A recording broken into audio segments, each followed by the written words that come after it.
Welcome to AjaxDowns on this Wednesday, September the 8th. After all of the rain and thunderstorms last night, I'm your co-host, Nick Kukas, and my co-host, of course, is Jennifer Morrison. Jennifer, how we doing today? Oh, you're talking like a mute. There you go. Can you hear me? No, say it again. How you doing? I said I'm doing great. It's a beautiful day here. But yes, last night was a bit crazy with those. We had three major storms in Brampton over the course of from 7 p.m. to 3 a.m. And there wasn't enough room under the bed between me and the dog. I don't even have a dog, so I was in the thunderstorms all by myself last night. So, yeah, it was scary. I mean, I live in Richmond Hill, which is just north of Toronto, and Jennifer lives in Brampton, which is just northwest of Toronto, and we got a lot of rain last night. And you know what? As good as this track dries out, as well as this track dries out, it's still kind of mucky to start the day. There's a really good breeze, though, and it's sunny, so I'm sure it'll dry out. But I think this is our first wet track of the season. Wow, and that's how good it's been. I mean, it's not technically fall. It's not going to be fall for a couple of weeks, but boy, it feels like fall, doesn't it? Doesn't it feel I don't know. It's still pretty hot. I'm still wearing shorts. I don't care. Me too.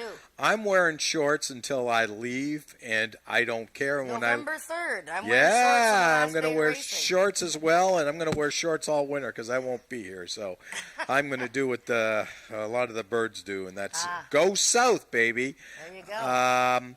Anyways, let's talk about today's card of racing. I don't think they care about our travel life. Let's talk about race number 1, which is a maiden event.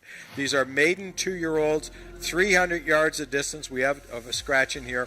The 4-horse Bodacious Tataz is scratched. I hope I said that properly. Bodacious Tatas. I hope Frankie Smooth is listening. Bodacious Tatas. Did you hear that, Frankie? Tatas, not Tataz. It's not Tataz. How do you know it's not Tataz? Because they're referring to something. Oh, okay. Thank you. All right. Go. I went with oh my God. Anyways, I went with the 6. You went with the 6. Carly Furlonger, you are going to break your maiden today, Carly. Well, break your maiden for 2021. You have won races in the past, but this year you haven't won a race. You haven't won a race since your comeback. Today's the day. Yeah, well, I mean, look at this filly took off on the field that second time out. I mean, that was wild stuff after not showing much at all in her debut. And she was long gone, and it actually looked like she had won. I think Frank thought that she had won as well, but somehow she lost the photo. And so look at Carly's had 12 mounts back since she's had her son, and 6 times in the top 3. So she looks like the one as long as she doesn't break crooked. You know, sometimes horses will break crooked from the outside post. The horse to beat, of course, I think, is the 2, Majestic Hero, and she was in the same race. She closed very well. I know you like Magic Diamond, and she was behind these 2 starts ago. Yeah, you made a good point, though. You know, the outside post, for whatever reason, horses tend to break outward. And I'm not really sure why, but they do that. And that may be the case here, but hopefully Carly can have this horse on the front end and keep her going and hopefully hold on. Let's move on to race number 2, the start of our first pick 3 on today's card of racing.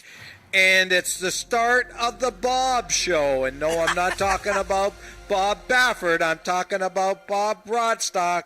If you follow our website, boy, I'm on the Broadstock bandwagon, and it all starts here with this 4-year-old mare who's looking to break her maiden today. Fly Bell Cartel is my selection, and I know you didn't pick her in the top 2. I didn't. No. Yeah, you've got the next 3 races being for Sideshow Bob here, right? So that's right. We'll see if Bob can reel off the pick 3, the natural hat trick. I'm going to show a race. I really like Kiss My Crystals. I mean, I get why everybody likes Fly Bell Cartel, but she hasn't run since July 14th. But I'm going to show you the 3-horse who was the 1-horse in this race, Kiss My Crystals. This is a race against winners. This is a speed index race. She got a little washy this day, but I mean, I just love the way she ran. Look at this beautiful start. You know, now she's a little bit behind the 8 ball here. you can not really tell, but you can tell a little bit that she has to rally. Not an easy thing to do when you're against winners and you're a maiden on the outside, ending a long winning streak, a red wagon dust. I just thought this was a super effort by a filly who has not been in a maiden race for 3 consecutive races. In fact, this entire year, Nick, she has run against winners. I mean, she started the year racing in a trial for the Princess Derby, for heaven's sakes. Look at this stride. I love this filly stride. Beautiful, long, smooth stride. Okay, so an older fellow, nailed her on the outside. She's back with maidens. Come and beat her. Yeah, but did you look at her neck? Did you know, see that's how? what I said. She got sweaty. Look at her neck. I mean, okay, I don't well, it was know. hot that day. Yeah, It was hot that day. Okay. I mean, you're going to want to watch her. Before you bet your pick 3, you're going to want to take a look at her in the walking ring for sure. Flybell Cartel, I get it. 2 starts since off a 2-year layoff almost, and finished second in both races. Obvious contender. And what do you do with the 2 horse? Do you use that horse in the pick 3? He has been second in all 5 races this year. Very consistent. No, I'd probably bet him in the exactor and bet him to run second. So maybe that's what we do. This horse does love to run second. Always finds a horse to beat. Second best. Look at the lines. For the last 5 chart lines, second best. We got to come up with a better chart line. I'm going to talk to Monique about that today. If this horse runs second, I promise you we're not going to put down second best. Thank you very much. Come up with something a little more unique, We will. ya? Monique and I will do something. Don't worry about it. Unique Monique. Unique Monique. I like that. There you go. We're going to call her that. Oh, I don't know. That might get me in trouble. Let's move on to race number 3, an allowance event. These are 3-year-olds and up, which have never won 2 races, or Ontario bred or sire, which have never won 3 races. That's kind of like a cool condition that Mr. Hadley wrote, our racing secretary here at Ajax. And again, I went on the Bob bandwagon in here, Miss Oriented Express, with Ismael Mascara in the saddle. This is a 3-year-old filly that's run fairly well this year, and I think she's going to be tough to beat in here. Hello? Yeah, I'm having trouble hearing you, Nick, and it's not you, but I can't hear through my earpiece. But I gather, you're talking about Miss Orient Express, and she's very logical. I picked her second. I just, sometimes I see a 1-number horse, and that means like a horse that suddenly ran out of its skin one day, and I sometimes am reluctant to pick the horse to win right back. But what a super race she ran, and look at Perrier Special came right back to win a faster split of the trials for the Peacock Derby. So a legitimate race. She ran super. She cuts back to the distance at which she won her maiden.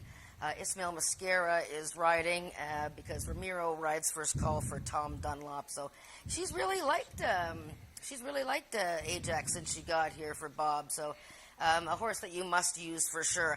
I'm a big fan of this gray horse with a long, really big stride. Me zooming by the 7 horse. I know you didn't pick him anywhere, and he beat a horse just to train you all who has finished second 5 times. But this is a fellow that is a lot better than he has had the chance to show since he won his debut back in July 2020 and was disqualified. Siri, what's the weather in Ajax today? He fell down practically at the start of his season debut, and then he cycled up and won his latest and was very strong that day. So, I'm leaning towards the 7. I think it's a 4-7, but you like the 3. I do like the 3-horse Hanover Hill Sugar. Corey Spataro rides this horse. I thought this horse ran real well last time. It just missed. And one thing I like about the 3? The only multiple winner in the race. Ah, very good. Okay, so everyone's won Right. 1 race except for this horse here. She's won 2. Mind you, she is a 6-year-old. It's taken her a long time to win 2 races. She's 2 for 29, so a little on the win shy, 7 seconds and 4 thirds. But she's a more seasoned horse. The 3-year-old, the 7 horse is a 3-year-old, the 4 horse is a 3-year-old. It just, I guess maybe what tricked me a little bit on the 4 is that 96 buyer last time. That number stands out. I mean, these horses just don't run numbers like that. None of them do. So Yeah, it's that's a true. standout number. Let's move on to race number 4, an allowance event. These are Ontario-bred 3-year-olds and up, which have never won 3 races lifetime. And again, stand out in this race, in my opinion, both you and I picked this horse, Princess Leia, coming out of the Bob Broadstock stable. May the force be with you, Nick.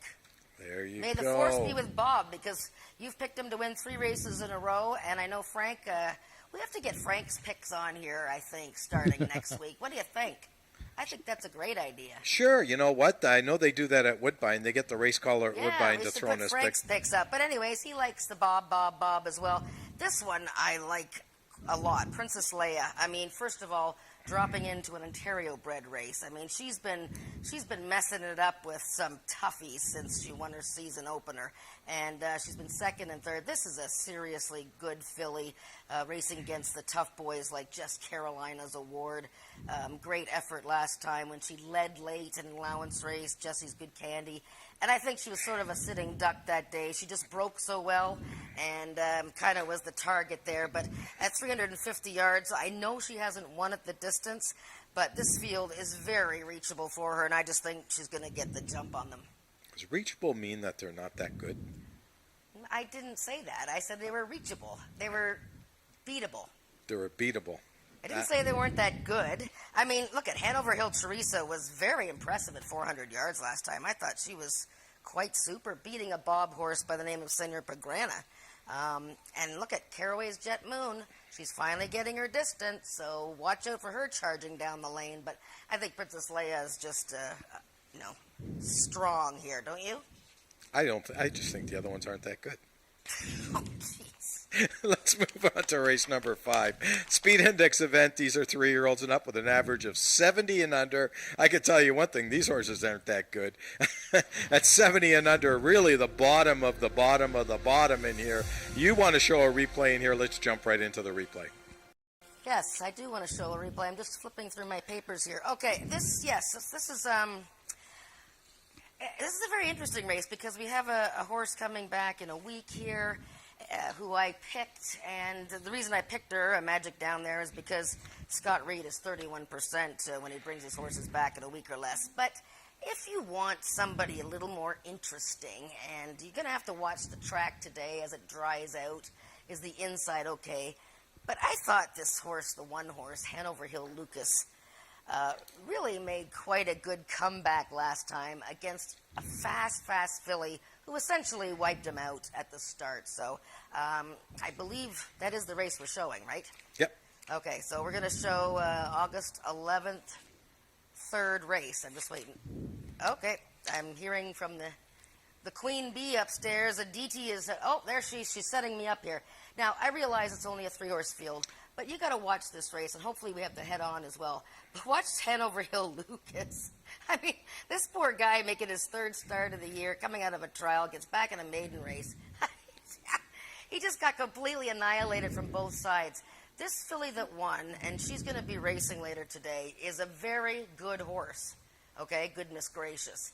I mean, in fact, Ismail Mascara is like trying to pull her up here. She's running so fast. But I thought Hanover Hill Lucas, smash. I mean, 3 times he got smashed. Inside, outside, inside. Boom. I don't know if you can see the head on from there, but I think with him getting a chance to shorten up. Whoops. And it's a tremendous recovery. And he doesn't have goodness gracious to run against. So if you're looking for a horse, maybe to put in your exactas, I don't know if we have the head on for this poor fellow. But anyways, he was smashed 3 times coming out of the gate. There we go. Boom.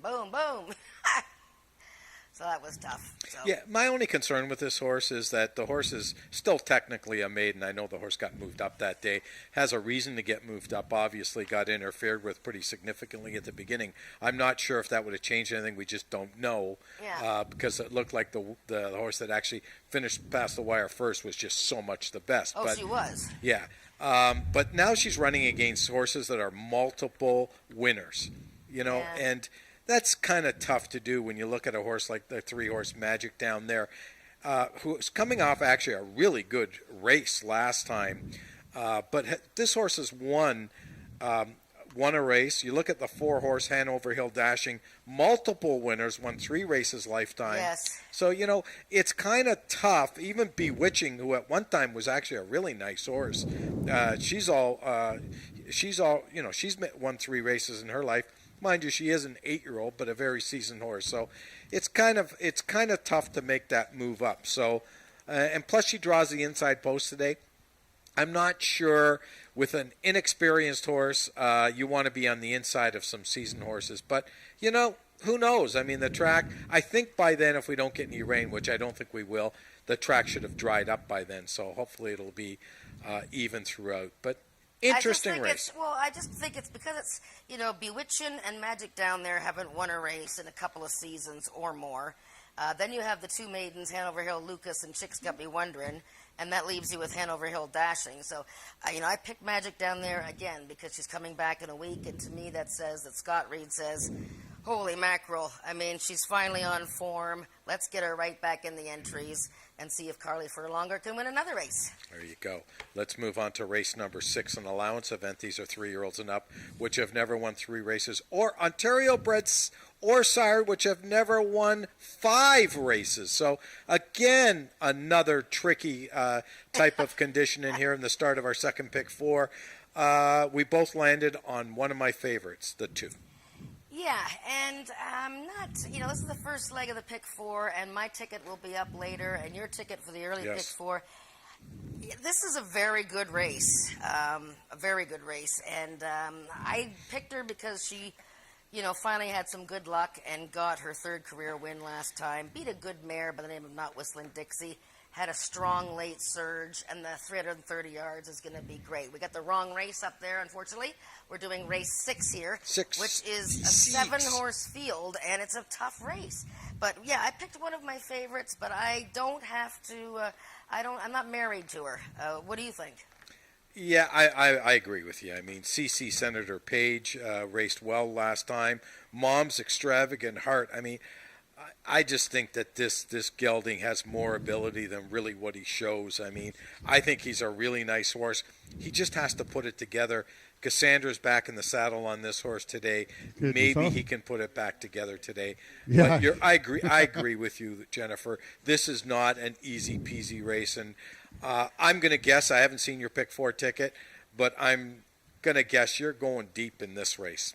I used it all, and there you go. That's pretty deep. That's as deep as you can go. Because I like Usain Colt a bit, and a horse that you cannot ignore is Perry Funny Stephen, who is a very good horse. Okay, he won 2 of 3 starts last year. Don't worry about his 110-yard race. He was completely smashed at the start. And from what I recall, he also lost a shoe there, and it was just a big mess. So now he's 2 for 4 at this longer distance. Don't ignore Perry Funny Stephen. So, yes, I used it all in that first leg. Should we ignore Perry Funny Stephen? Please do not ignore Perry Funny Stephen. You heard that right from Jennifer, okay? Let's move on to race number 7, a speed index event. These are 3-year-olds and up with an average of 80 and under. And we do have a scratch in here. The 6-horse, I Require Corona, is scratched. We're down to a field of 5. All night long. Oh, no. All night long. There we go. There goes my singing career down the tubes.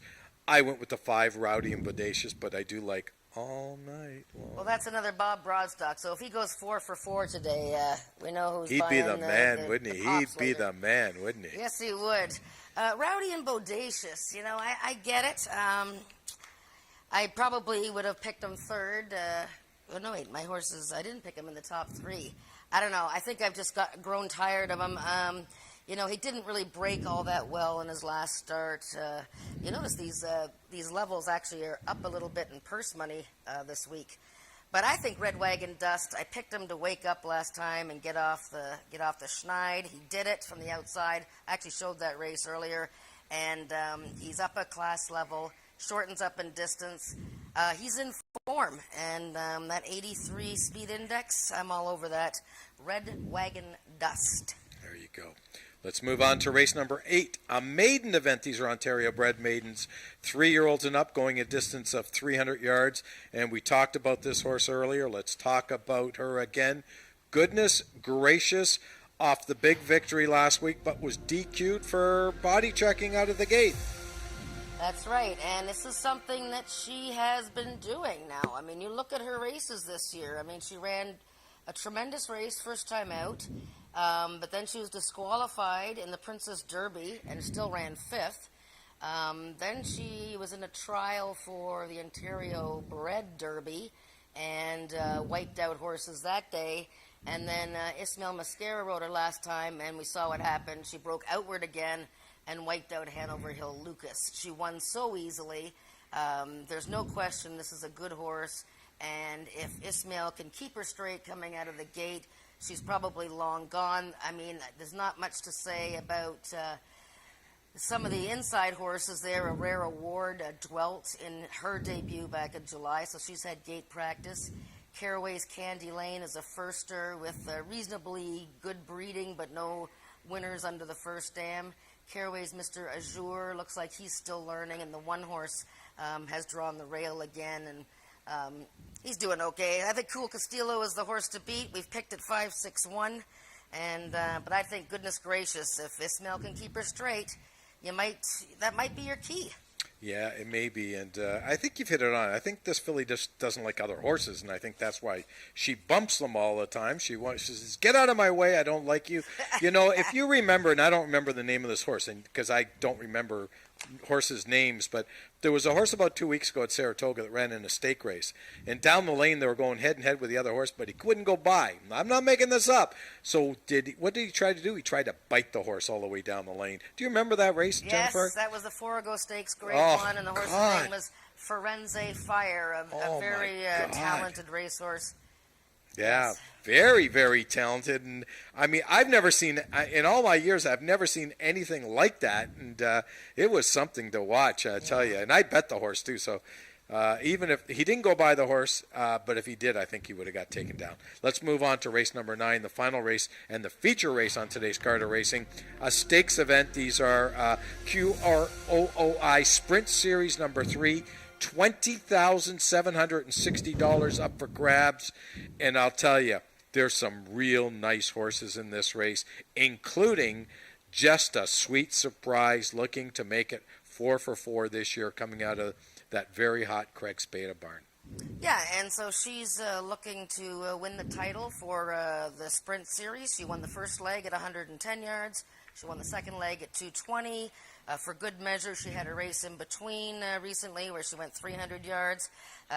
Poor Carneros, who has set a world record for 110 yards in his career and is such a hard knocker, but he's having a devil of a time getting past this little mare. I mean, she's not that big, but you don't want to mess with her. And what a tremendous story she is. She's just so cool and feisty, and, if she breaks, she's tough to beat. So Carneros down on the inside again, going to try and get past her. The shorter distance works in his favor, but she's just very tough. And if you look at these horses, they sort of run against each other a lot, and just a sweet surprise pretty much always comes out on top. Interesting to note, though, that the third leg of the Sprint Series last fall went to Night Fishin', who surprised Carneros, and just a sweet surprise. I remember that race, and she's back again today, and look at her wet track record. Probably won't be a wet track by that race, but she's never lost on the wet track. I know, it's I don't know. I mean, she does stand out, but, Maryland Magic, Carneros, I mean, these are nice horses. Chick Stick My Money Bags, who's not had a good year this year. I mean, but this horse was a serious racehorse up until this year. Maybe my man Norm Lloyd D'Souza, my favorite rider here, might be able to turn it around. But, I don't know. I mean, it's going to be a very interesting race. Race number 9 goes off at 5:06 today. And speaking of 5:06, let me just talk about a little bit after the 8th race. We're going to do another draw for people on track today. If you have a losing ticket, make sure you write your name on the losing ticket and your phone number. Put it in the bin there, the wheel that we have right by Mel at the Wanna Bet Teach You How to Bet booth downstairs here on the first floor here at AjaxDowns. We're going to do a draw. There you go. $450 to the winner. $250 to second, Wow. and $100 for third place. You must be on track to win this. And when your name is called, you've got like 2 minutes to come down and see me. I will be doing the draw after race number 8. So make sure you put your losing tickets. They must be AjaxDowns tickets as well. So you can't bet on Canterbury Downs or another racetrack, Laurel, or whatever else is going on this afternoon. It's got to be an AjaxDowns ticket. So big money up for grabs again this week. And I'll tell you, last week we had a lot of fun last week. Oh my hopefully, gosh, that didn't we? was so funny. It was great. I'll Getting tell you, people to run 2 minutes to run to see it was you. great. And my man Henry, who won the grand prize last week, who I did announce was single, and I did announce that he had $200 in his pocket. He had about 5 women all over him after that he won that ticket. So Sounds about right. Henry, I think Henry you probably had a lot of fun last week. Anyways, that's our show for today, Talking Quarters. We're going to take it upstairs to the voice of quarter horse racing in Canada and the best race caller in Canada, Frank Ferrari, for the changes on today's card.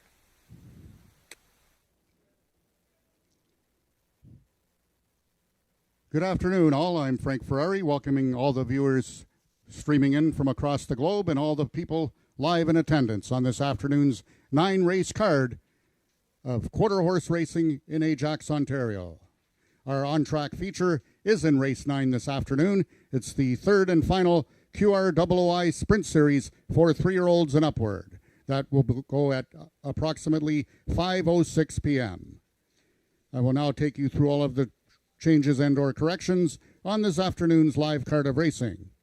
In the first race, we have a vet scratch in the program. Scratch the number 4 horse, Bodacious Tataz. Number 4, Bodacious Tataz, will not go postward in today's opener. A jockey change on the number 5 horse down Sullivan Street. The new rider is Cassandra Jeske. Cassandra Jeske rides number 5 down Sullivan Street, and the corrected weight will carry 128 pounds. Also a few overweights in race number 1. Number 1, This Chick's Cold as Ice, 1 pound over. Number 2, Majestic Hero, 1 pound over. And number 6, Oh My God, 2 pounds over. Due to the vet scratch in this first race, there will be no superfecta wagering available. No superfecta, it's only win, place, show, exactor, triactor, and first half of the daily double. Turning to your second race, the following overweights. Number 1, Papi Chulo, 4 pounds over. Both number 2, Jessa Trainall, and number 5, Fly Bell Cartel, 1 pound over. Horses racing with the flipping halter on in this first race are number 1, Papi Chulo, number 2, Jessa Trainall, number 3, Kiss My Crystals, and number 5, Fly Bell Cartel. That's in race number 2. Race 2 is also race A of the early pick 3. In race 3 this afternoon, we have the following overweights, both 1 pound over. Number 3, Hanover Hill Sugar, and number 4, Miss Orient Express. Number 5, Volita, is 2 pounds over.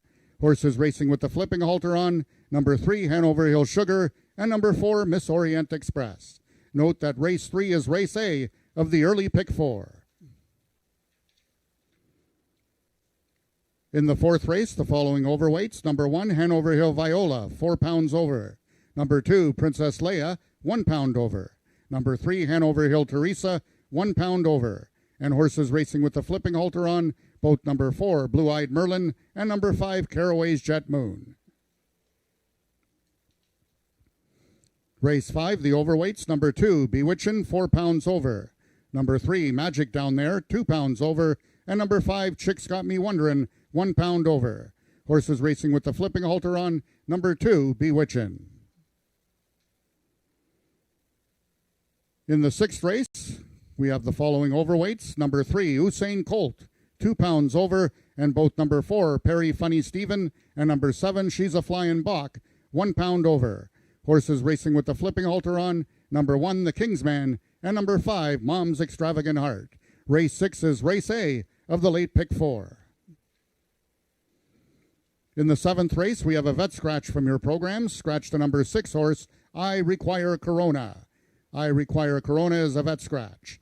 And the following overweights, number 3, Piper's Return, and number 4, All Night Long, 1 pound over. Number 5, Rowdy and Bodacious, 2 pounds over.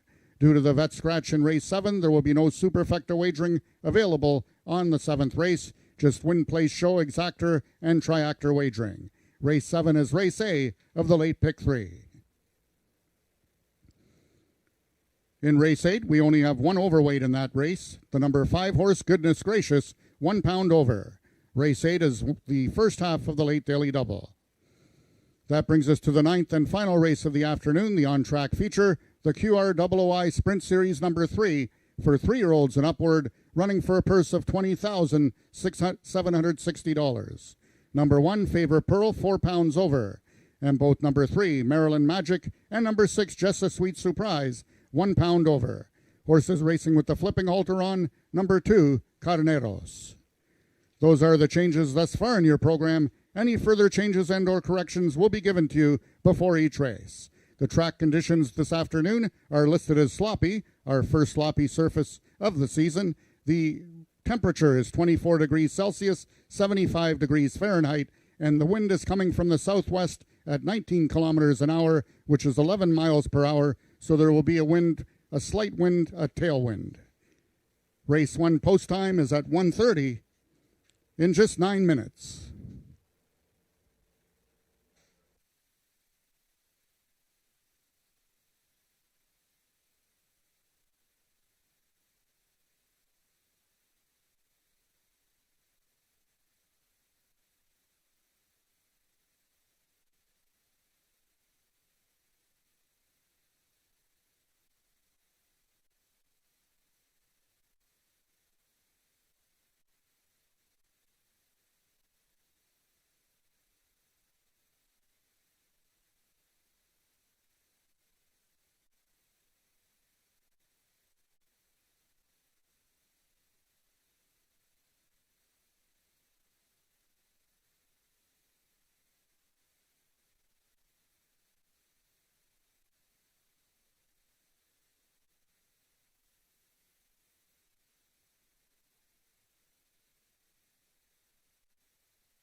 The horses are now entering the track for today's first race. It's for maiden 2-year-olds, running for a purse of $11,000.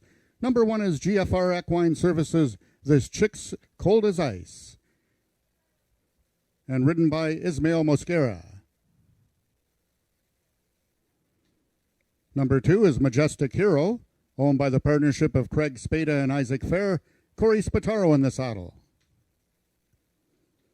Number 3 is Magic Diamond, owned by Melina Fitchin, Ricardo Moreno aboard.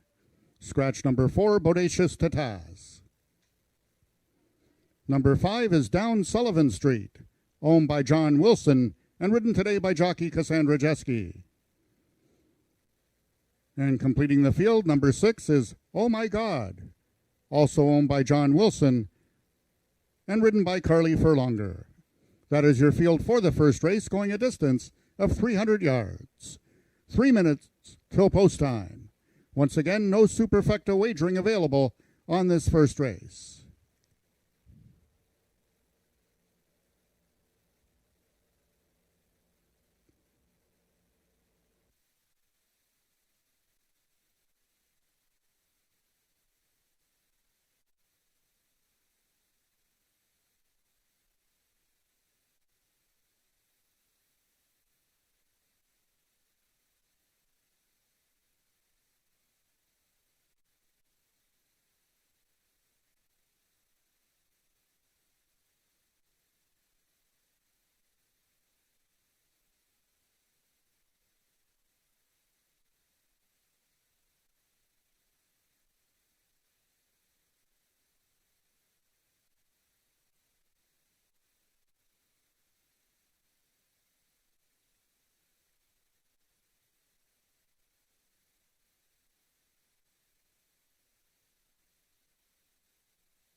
All the horses are now approaching the starting gates. Just 1 minute till post time. They'll be loading shortly.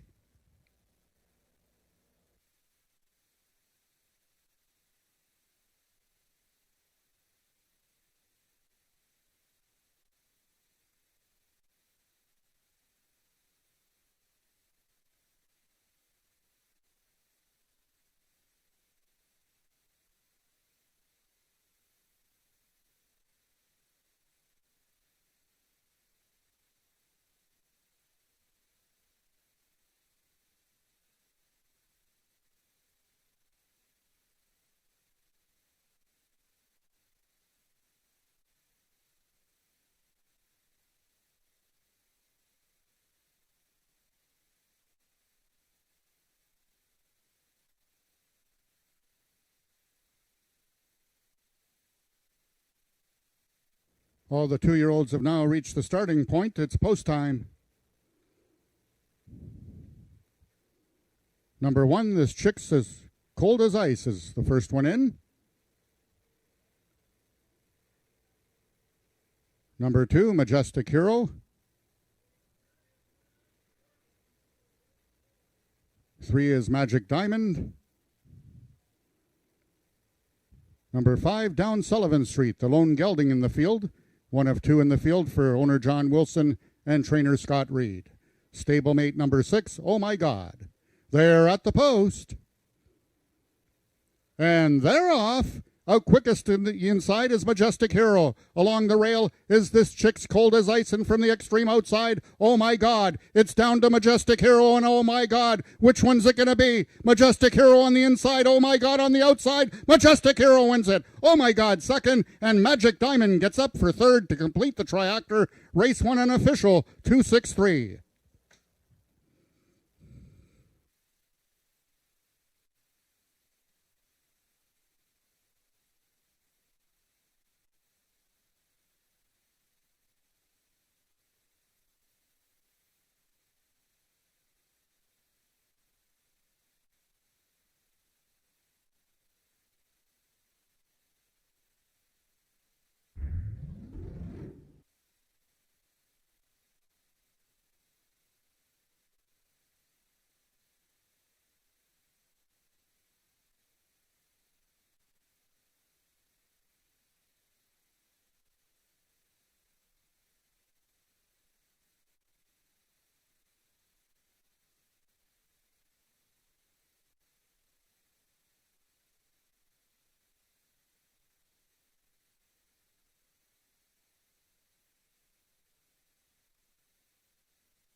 The unofficial winner of the first race was number 2, Majestic Hero. Second was number 6, Oh My God. Third, number 3, Magic Diamond. And fourth, number 1, This Chick's Cold as Ice.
The results of the first race are now official. The winner is number 2, Majestic Hero, 2-year-old brown filly by Majestic Cartel out of Weeds in My Roses by Valiant Hero.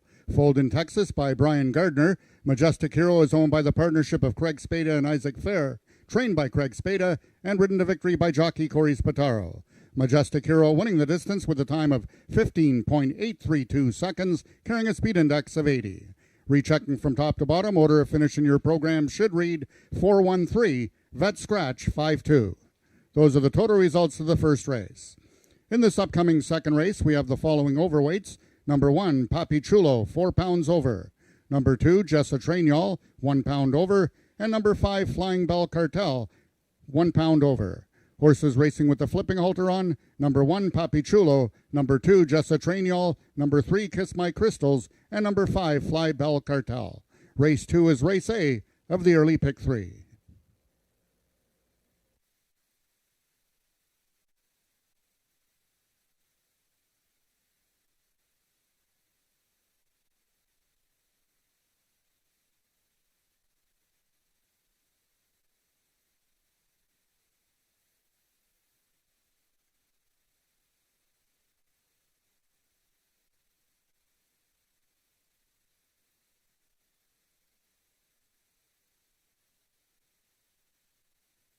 Majestic Hero has kicked off a beautiful day here at AjaxDowns. 2-year-old filly, bred in Texas and owned by Craig Spada and Isaac Fair of Alberta. Hello, Isaac. Trained by Craig Spada and ridden by jockey Corey Spataro. Her 4th career race, Corey, and you just told me that you actually broke this filly to saddle at your own place, where you and your wife Kim prepare a lot of horses, quarter horses and thoroughbreds. What was it like teaching Majestic Hero to be a racehorse? She was relatively easy to learn how to ride. She did have that spunkiness and that quick turn of foot. But she was always a good girl, and she's very smart, and she took it all very, very well. So we're a week out from the madness that is Corey Spataro last week when you won 4 races and had the entourage of fans cheering you on. You've already started the day with a win. Can you give us a bit of a hint about the track? Is there horses that we should be betting on as far as 1, 2, 3s or 4, 5, 6, or is it drying out fast enough? Not as of yet. Maybe if they keep working it in between races, it might dry up a bit better. Inside's kind of really, really wet, so you need something pretty confident to be able to go through the water there. All right. Well, good luck, and if it's anything like last week, I'll be seeing you again. All right. We are going to start our pick 3 coming up in 18 minutes.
Back in the summer of '69, AjaxDowns opened its doors. It all started when the Peikoff family, already big into horse racing, felt a racetrack was the perfect recreational use of their property. Many remember Peikoff Downs and its old J-track. The track was J-shaped and uniquely curved to the right, the opposite way of the other North American tracks. They trained all the horses to turn right, not left, to avoid the highway, and it worked this way for 30 years.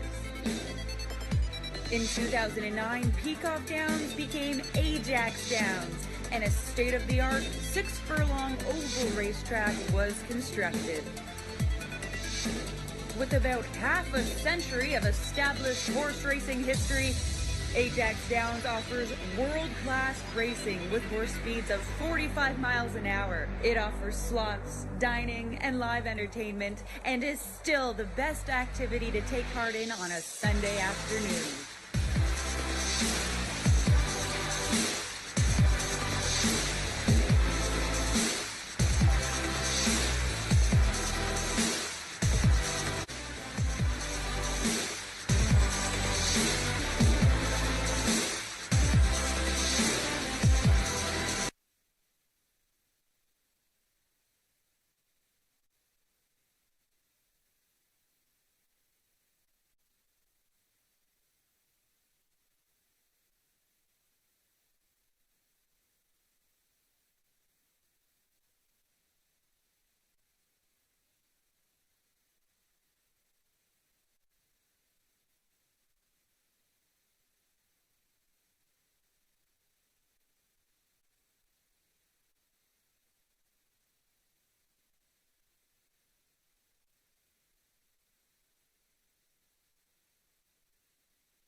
The people talking in my ear. Race number 2 is a maiden event. These are 3-year-olds and up, going a distance of 250 yards. Jennifer, the 7 horses taking a little bit of money. I can't even. SWM, blonde hair, blue eyes. Wow, what a name by that good sire, Starfire Frenchman. Well, you got to see this. This is a Palomino mare. Wow. Palomino. She's a 5-year-old first-time starter. Yeah, obscure breeding, no question. Bred in Ontario here by the owners, Sean and Wendy Mack. And there is certainly some quality going back a couple of generations. I'm just watching her here. If we can show her, though, she's quite a unique-looking mare. Very golden color. Yeah, it's very interesting. Not a bad workout last time. 6th fastest of 13 horses going the distance. And hopefully we can show the horses instead of my hair blowing all over the place. But, yeah, I don't know. I'm sure the Bob Broadsock horse will end up being one of the favorites. Okay, speaking of Bob Broadstock, Flybell Cartel, Ismael Horses. Mascara, Saddle, Thank and you. there we go. There we can see some horses right now. I don't know. That's a Bob Broadstock horse. I can tell by the walker there. He I tell you, I said this before. I'm not betting on him. I might be betting on the horse, but I'm not betting on him. Flybell Cartel is coming off a bit of a layoff. Hasn't raced in almost 2 months, but ran 2 solid races off a 2-year layoff. Yeah, she broke really fast both times and was nailed to the wire both times. But she's had a workout recently. You know she's quick. With the tailwind today, that might help her. Oh, they're showing the Palomino horse now. That's the first time start of the 7-horse SW, blonde hair, blue eyes. But Flybell Cartel makes an excellent appearance here. She looks very strong on her toes, and I wouldn't be surprised if she ends up being the favorite. But of course, the 2 and 3 in this race, they're both going to take support. Notice the Palomino has long ears. Long ears. Yeah. Well, she's looking at everything right now, and she's not exactly sure what's going on. She is a beautiful horse, I will tell you that. Let's look at the 2-horse. Just a Train Y'all. This horse loves to run second. 5 starts this year, 5 seconds. Just has got second-itis. How do we get over the second-itis? Let's move off from the Palomino. Let's look at the 2-horse. Just a Train Y'all. Yeah, 6-5 on the board, and he was 40 cents on the dollar last time, and once again chased a horse home. It's just a matter of him catching a field where he can get away on the lead, perhaps. Makes a sharp adjustment in distance today, cutting back from 400 yards to 250. Is that going to be the winning ticket, where he's cutting back and has a lot more power in the late stages? Perhaps, but the horse that I picked is the 3, and I thought that she has really done well racing in 3 events this season, and all of them against winners, and this is her first race against fellow maidens since last season. So Kiss My Crystals is my pick in this race. An 80 speed index last time when leading late along the inside, and so far we've had 1 race, and the track is drying out pretty quickly because the tailwind and the sun is drying things out. But we're going to watch this 3-horse. We'll have a run up because she did get quite sweaty before her last race. Yeah, she ran really good last time, and you are right. She's running against a much easier field than she has her last few starts. She's back in with maidens, and that makes a big difference. And this horse actually looks pretty good today. We look at her in the paddock right now. There's 7 minutes to post. Jen did mention that we will be with you for the run up to race number 2, and we'll see how these horses are going to behave just after post parade and going to the gate. We'll see you then.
The horses are now entering the track for today's second race. It's for maiden 3-year-olds and upward, running for a purse of $11,000. Number 1, Papi Chulo, owned by Brooke Sisson and ridden by Rachel Isaacs. Number 2 is Jessa Trainall, owned by Craig Spada, Corey Spataro in the saddle. Number 3 is Kiss My Crystals, owned by Rick Crispy and ridden by jockey Ramiro Sanchez Castillo. Number 4 is Caraway Zoomin' Lane, owned by the partnership of Waning Carroll Proctor and ridden today by jockey Tony Phillips. Number 5 is Fly Bell Cartel, owned by the partnership of Marie Broadstock and the Peacock Cattle Company and ridden by rider Ismael Mosquera. Number 6 is WL Beautiful Trauma, owned by Sean Slater, the mount to Norman D'Souza. And completing the field, number 7 is SWM Blonde Hair Blue Eyes, owned by the partnership of Sean and Wendy Mack, the mount to Max Badal. That is your field for the second race, going a distance of 250 yards. Just 2 minutes till post time. Race 2 is race A of the early pick 3.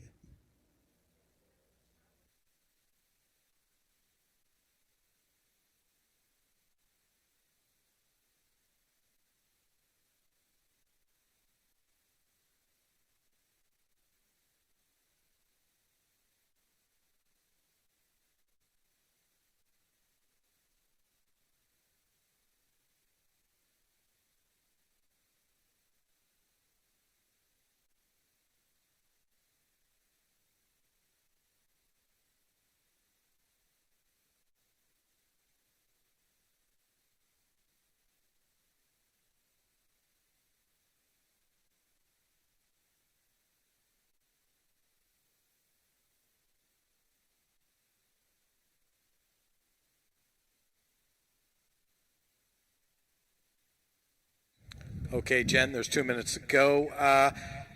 Really curious, how did the three behave in post-parade? Because I think that's an important topic right here.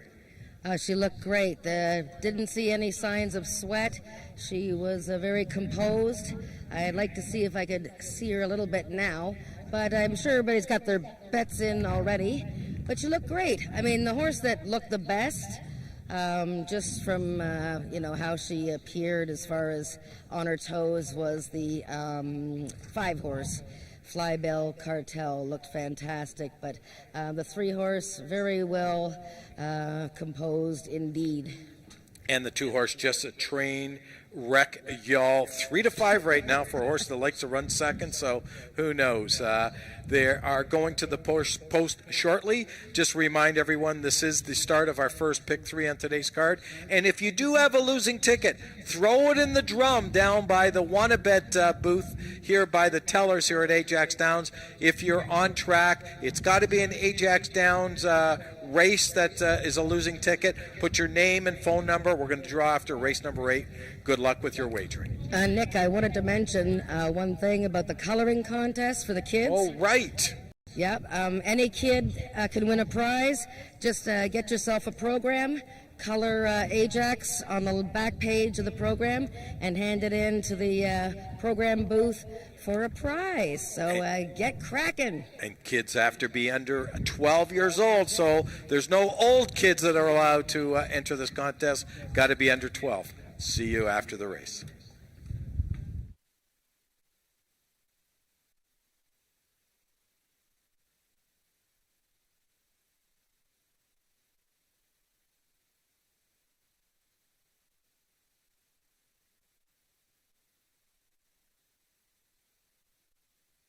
Horses are now approaching the starting gates. Just 1 minute till post time.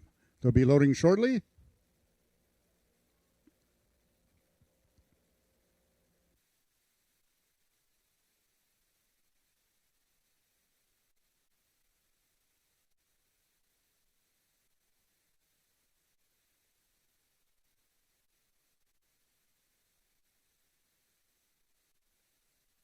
All the horses have now reached the starting point. It's post time.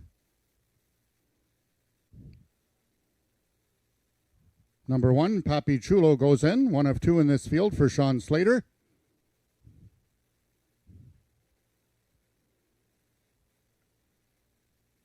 Number 5 is Fly Bell Cartel, the lone 4-year-old in this field. Currently the even money choice on the board. Number 6, that's WL Beautiful Trauma, the other of Sean Slater's stablemate. Number 2, Just a Train Y'all. Co-favorite at 7-5, making his 6th start this season. His previous 5 are all seconds.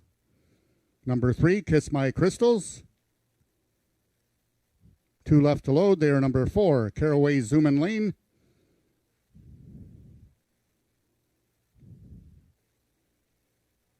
And the last one to load will be the first-time starter, making its lifetime debut, a 5-year-old Palomino mare, SWM Blonde Hair Blue Eyes. Trouble in the gate with number 4, Caraway Zoomin' Lane. Also trouble, number 5 now has gone down in the gate. We're going to have a slight delay before the start of this second race as the starting gate crew will attend to those horses. Number 4, Caraway Zoomin' Lane, and number 5, Fly Bell Cartel.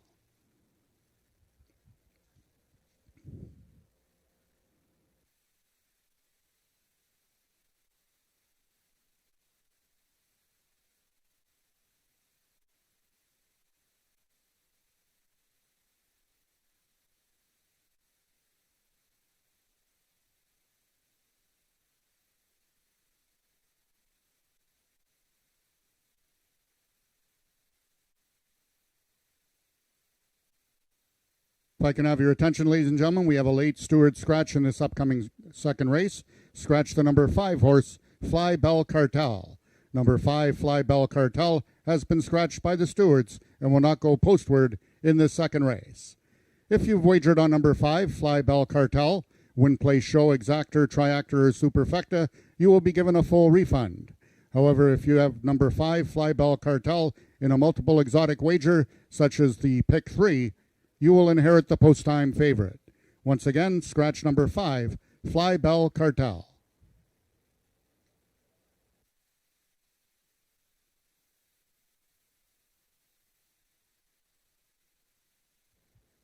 All the other horses have been backed out of the starting gates. Once again, a slight delay before the start of this second race. Mutual still open for wagering.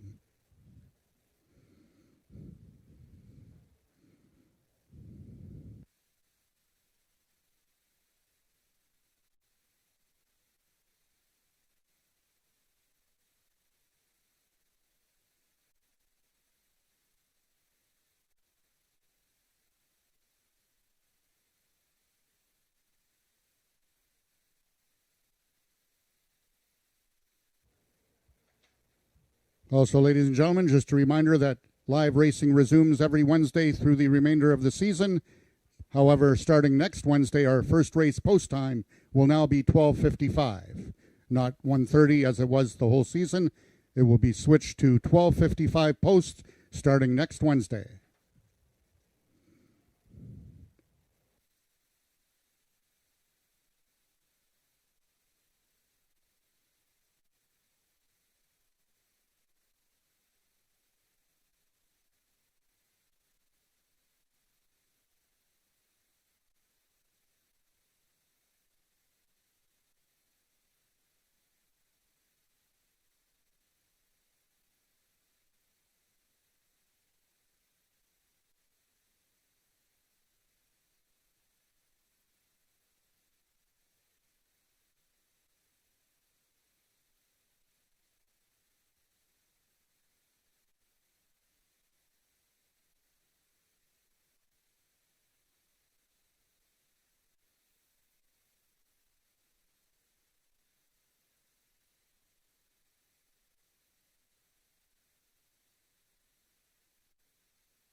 The horses are now re-entering the starting gates. First one in, number 1 is Papi Chulo, currently 25-1 on the board. And now the heavy favorite is the number 2 horse, Jessa Trainall, trying to get his first picture of the season after 5 runner-up finishes. Number 3 is Kiss My Crystals, the second choice at 2-1.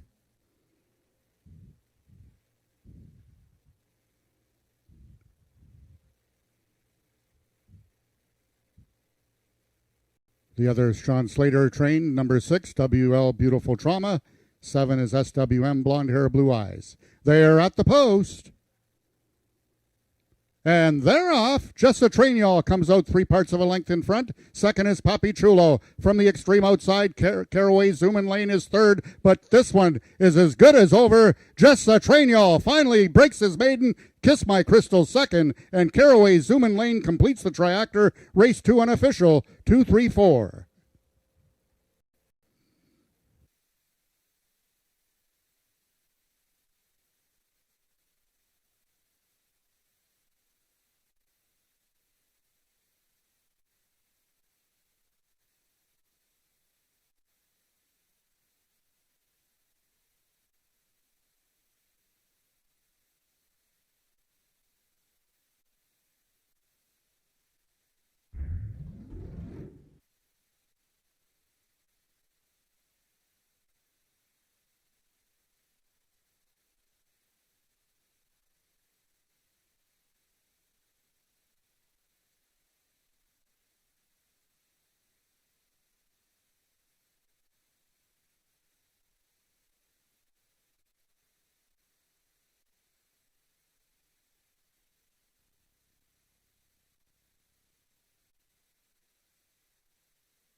The unofficial winner of the second race was number 2, Jessa Trainall. Second, number 3, Kiss My Crystals. Third, number 4, Caraway Zoomin' Lane. And fourth, number 1, Papi Chulo.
Ladies and gentlemen, we have a jockey's objection in the second race.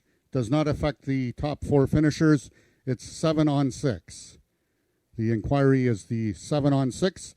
The numbers on the board will become official momentarily, 2-3-4-1. However, there's an objection, 7 against 6, and the stewards will be reviewing it.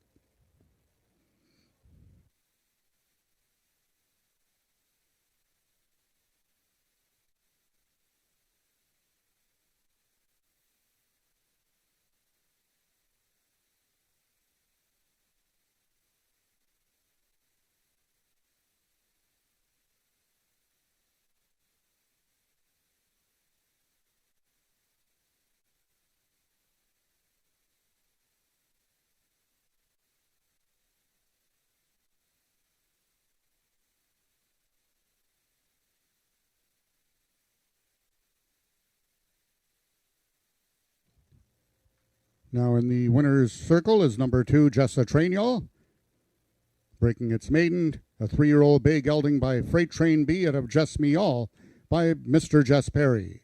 Foaled in Louisiana by Amoyne Bates, LLC S. Williams. Jessa Trainiol, owned and trained by Craig Spada, back-to-back winners for trainer Craig Spada, and both ends of the daily double for rider Corey Spataro. Jessa Trainiol winning the distance with a time of 13.497 seconds, carrying a speed index of 86. Once again, just waiting on the objection, 7 on 6.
Attention, ladies and gentlemen, after a review of the video, the stewards have determined that number 6, WL Beautiful Drama, did interfere right out at the start against number 7, SWM Blonde Hair Blue Eyes, and have reversed their order. The 7 finished 6th, is now placed 5th, and the 6 was 5th, disqualified, and placed 6th.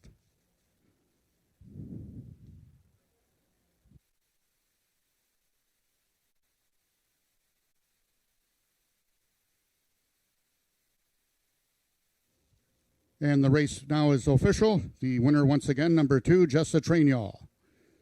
Rechecking from top to bottom, the new order of finish in your program should read 4123, scratch 65. Those are the total results of the second race. In this upcoming third race, the following overweights, both number 3, Hanover Hill Sugar, and number 4, Miss Orient Express, 1 pound over, and number 5, Volita, 2 pounds over. Horses racing with the flipping halter on, both number 3, Hanover Hill Sugar, and number 4, Miss Orient Express. Race 3 is Race A of the early pick 4.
Hello.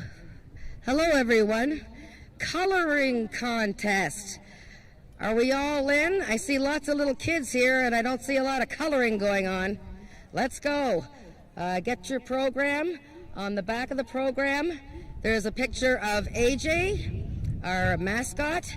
You color that in and take it to the merchandise booth over there. Haley will give you a prize. So let's get going on the coloring, kids. Now, for the adults, if you should somehow have a losing ticket for Ajax Downs, and that would be only if you're playing Nick's picks, of course. If you have a losing ticket, then you have to deposit it over there in the drum thingamajigger, and make sure you put your name and phone number on there. And we are going to draw for 3 different prize packs after race 8, and you must be here to claim your prize. So losing ticket on Ajax Downs only, and deposit it into the drum over there, and we'll have 3 draws after race 8.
Oh, there we go. You can hear me now. Race number 3 coming up in about 10 minutes. Start of our first pick 4. And Jen, let's put up my pick 4 ticket. Let's talk about it right now because I've got a ticket. It's a $30 ticket for $1. If you don't want to spend $30, you want to spend $18, you can buy it for 60 cents. And the ticket looks like this. It's coming. It's coming. The pick 4 It's is a pick our 4. most popular bet, and we have one starting in this race, and we have one starting in the 6th race. So when Nick's ticket goes up, you can take a look at it and see if you want to. There we go. Actually, the ticket is wrong. It's race number 3. It's the 3 and the 4. Race number 4, just the 2. Throw out the 4. We don't want the 4 in race number 4. Just the 2. Race number 5, we use the all button.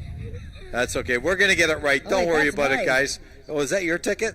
That's okay. 6. We don't need to see that one. We don't need to see that. Well, we'll get it right. But anyways, let me talk about the ticket. Ticket is we use the 3 and the 4 in this race, Hanover Hill Sugar and Miss Orient Express. We keyed the 2 horse in race number 4, Princess Leia. We use the all button in race number 5. And race number 6, we went 3 deep with the 2 horse. There we go. They got, except in race number 5, you don't need the 6 beside the all. But anyways, we got the whole thing there. That's the ticket. It's a $30 ticket for $1. Jen, talk to me about race number 3. I use a 3 and a 4. Who else do you like in this race? Well, you like the 4 horse who's taking most of the betting support, even money, and hopefully Bob Broadstock will have better luck because he was odds on almost. He was 2-1 in the last race, and unfortunately she had to be scratched. So Miss Orient Express coming out of that hot race won by Perrier Special, and we know he has come back to win a trial for the Peacock Derby. So she is certainly a major contender here. And the track is drying out nicely, so I think that's not going to be a problem for any horses.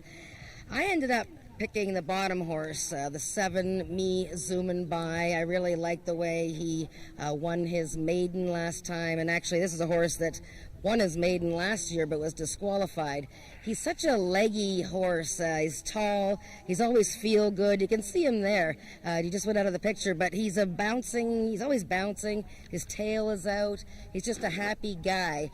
Outside post sometimes can be a concern because horses tend to break to the outside, but I quite like him, and I give him the slight nod over the 4. I should say the 1 horse, Reach For It. The filly has been bossing around all her handlers here in the walking ring. She's on a mission, it seems. I'm not really thrilled about her inside post, but if you like Miss Orient Express, then you kind of have to like this horse a little bit. This gal ran a 93 speed index last time. Yeah, you know what? No, I'm going to stick with my selections in here. I'm going to stick with the 3 and the 4 and the race number 3 and my pick 3. 8 minutes to post. Horses will be on the track shortly for this upcoming race. Let me remind everyone we do have a second pick 4. Jen's ticket will be up for that one. That starts in race number 6. And one other thing, a couple of other things. We do have the draw. If you do have a losing ticket, throw it in the drum. We're going to be drawing after race number 8. And again, we have that coloring contest for kids under 12 years old. So if you're on track, you want to do that as well. You want to win a prize by entering the color contest. We'll see you after race number 3. Attention, ladies and gentlemen, the racetrack has now been listed as muddy. The racetrack now listed as muddy in this upcoming 3rd race.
The horses are now on the track for today's third race. It's an allowance for 3-year-olds and upward, non-winners of 2 races, or Ontario bred or sired which have never won 3 races. Number 1 is Reach For It, owned by Gerald Horton and ridden by Cassandra Jeske. Number 2 is Lethal Assault, owned by Brienne Shepherd, Ricardo Moreno in the saddle. Number 3 is Hanover Hill Sugar, owned by the partnership of Craig Spada and Matt Storms, and ridden by Corey Spataro. Number 4, Miss Orient Express, owned by the partnership of Marie Broadstock and Josie Payma, Ismail Mosqueda aboard. Number 5 is Isaac Fair's Volita, ridden today by jockey Carly Furlonger. Number 6 is Memory of Griffin, owned by the partnership of Eric and Joyce Lettinen, and ridden today by jockey Tony Phillips. And completing the field, number 7 is Me Zoomin' By, owned by Rick Crispy, and ridden by Ramiro Sanchez Castillo. That is your field for the third race, going a distance of 300 yards. Just 3 minutes till post time. Race 3 is race A of the early pick 4.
All the horses are now approaching the starting gates. Just 1 minute till post time. They'll be loading shortly.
All the horses have now reached the starting point. It's post time.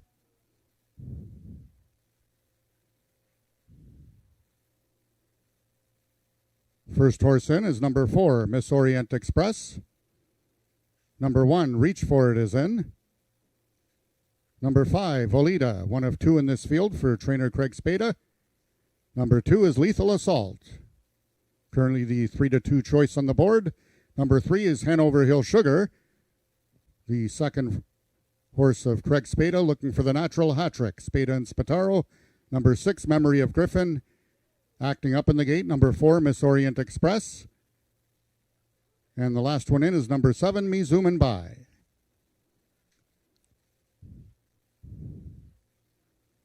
Ismail Mosquera climbing back aboard Miss Orient Express and will be underway.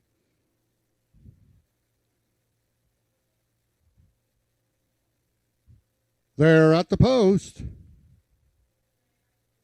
Still acting up is number 4, Miss Orient Express, and they're off. Out quickest towards the inside is Lethal Assault. Right alongside is Hanover Hill Sugar, and from the outside it's Volita. Towards the rail, Lethal Assault opens up by a length and a quarter. Reach For It is Dig again, but Lethal Assault is going to win it by 3 open lengths. Second is Memory of Griffin. Close for show between Me Zoomin' By and Reach For It.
The unofficial winner of the third race was number 2, Lethal Assault. Second was number 6, Memory of Griffin.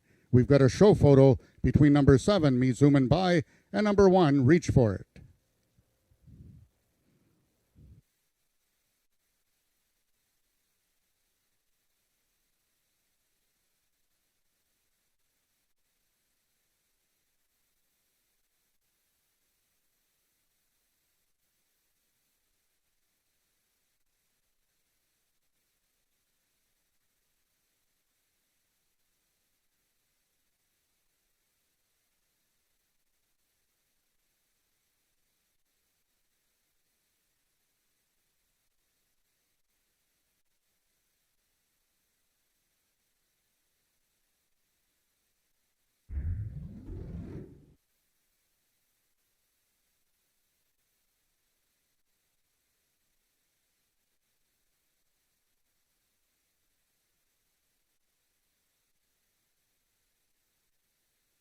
Photograph, it was number 7, Me Zoomin' By, finishing third over number 1, Reach For It, finishing fourth.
The results of the third race are now official. The winner is number 2, Lethal Assault, 3-year-old brown gelding by Volcom out of Lethal Perry by Mr. Jess Perry.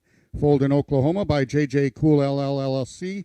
Lethal Assault is owned by Brienne Shepard, trained by Jason Pasco, and ridden to victory by jockey Ricardo Moreno. Lethal Assault winning the distance with a time of 15.502 seconds, carrying a speed index of 91. Rechecking from top to bottom, order of finish in your program should read 415-7623. Those are the total results of the third race. In this upcoming fourth race, we have the following overweights. Number 1, Hanover Hill Viola, 4 pounds over. Both number 2, Princess Leia, and number 3, Hanover Hill Teresa, 1 pound over.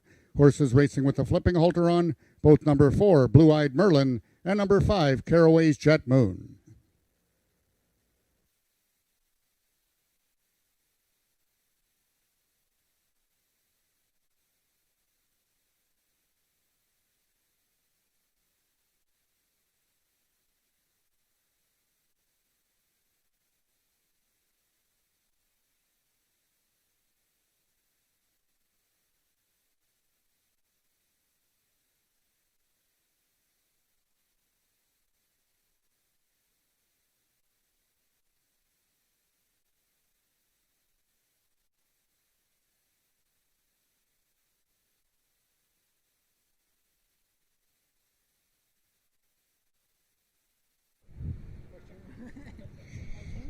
Well, congratulations to race 3's winner, Lethal Assault.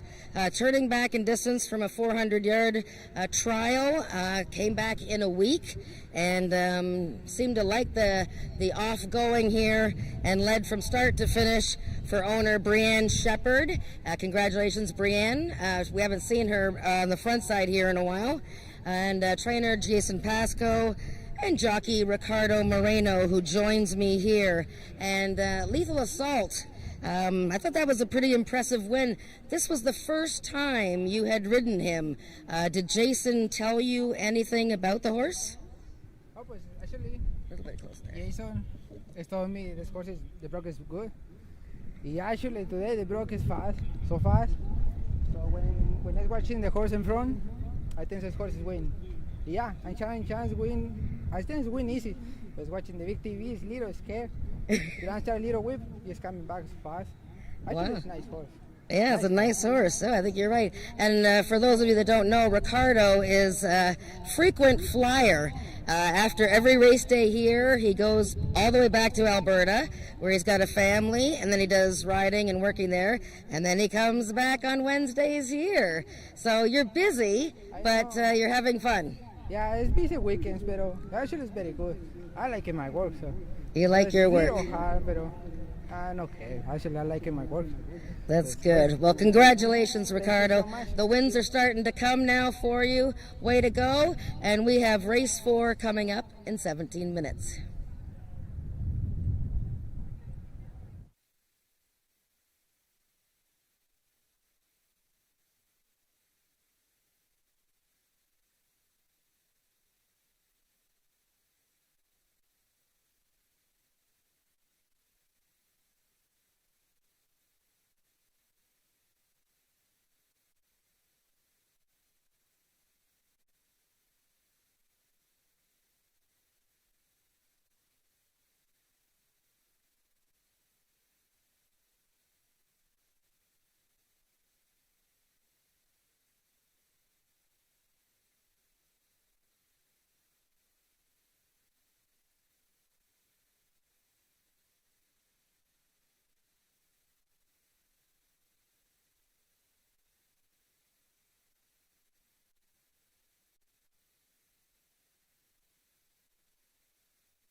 Race number 4 is an allowance event. These are 3-year-olds and up which have never won 3 races lifetime.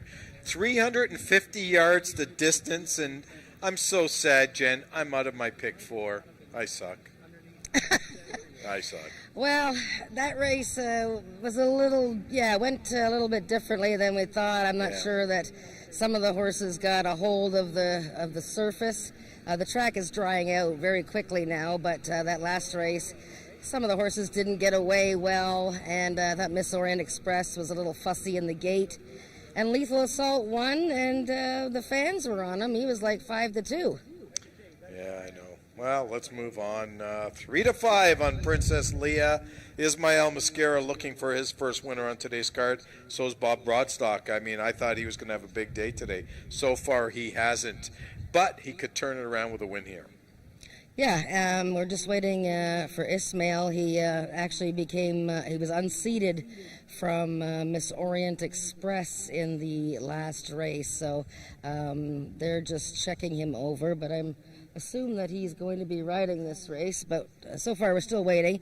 But Princess Leia appears to be a standout in this field. I would say only the distance of the race might be a little bit of a question, but she's very quick out of the gate, and the tailwind seems to be helping horses that are, fast out of the gate early and a little kinder to those front-running types. Yeah, I mean, you've got 2 horses out of the Joe Tavares barn in here. Hanover Hill Viola, who's a 3-year-old filly, who really hasn't run very well at all this year. I mean, he's going to need a major form reversal to be relevant in here. But the 3-horse, Hanover Hill Teresa, you know what? This horse is coming off a win.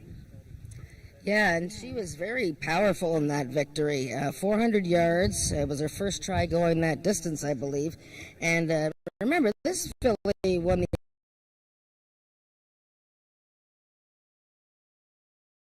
strong burst of speed under Brian Bell in that event. And with Brian off today, Corey Spataro, already with 2 wins, gets the mount. Yeah, talk to me about the trainer of the 4-horse, Angeli Carter. Angeli Carter. I can't get her first name right. How do I pronounce her first name, Jen? Angel Carter. This is her first start for owner James Bogart? Yes, Angel Carter is now the trainer for the Bogart Farms. She had her own horses and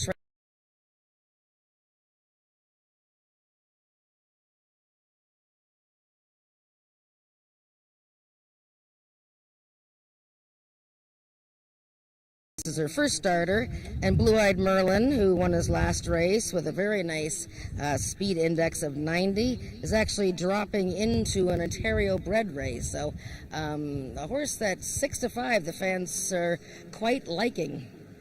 And the 5-horse, Caraway's Jet Moon, a lot of back class, not the most winning type with 43 starts and only 2 wins. No, but you have to use this horse in your triactor with Norman D'Souza. This gal likes distance races, and she has not had 350 yards to work with yet this year, and now she does. And if you look at her record, her 2 career wins both came at 350 yards. So she'll be closing on the outside, no matter whether she gets there or not, depending on how the footing is, but she's going to love the distance, and certainly if she's 13-1, I'd be using her in exactas and trifectas. Win, place, show, exactor, and triactor racing. Triactor betting on race number 4 coming up to you in 5 minutes. Both Jen and I will be with you for the run-up to this race.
The horses are now entering the track for the fourth race. It's an allowance for Ontario-bred 3-year-olds and upward, non-winners of 3 races lifetime, running for a purse of $14,500.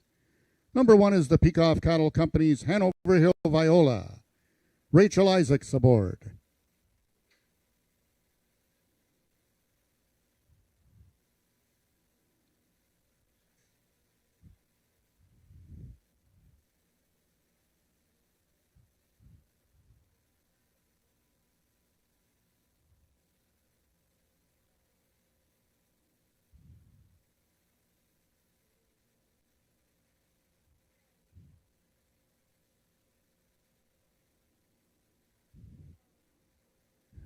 Looking for number 2. There she is.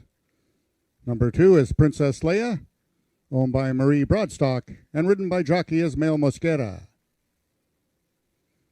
Number 3 is the other Peacock Cattle Company's Hanover Hill Teresa, Corey Spataro aboard. Number 4, Blue Eyed Merlin, owned by James Bogar and ridden today by jockey Tony Phillips. And completing the field, number 5 is Caraway's Jet Moon, owned by the partnership of Wayne and Carol Proctor and ridden by Norman D'Souza. That is your field for the fourth race, going a distance of 350 yards. Just 2 minutes till post time.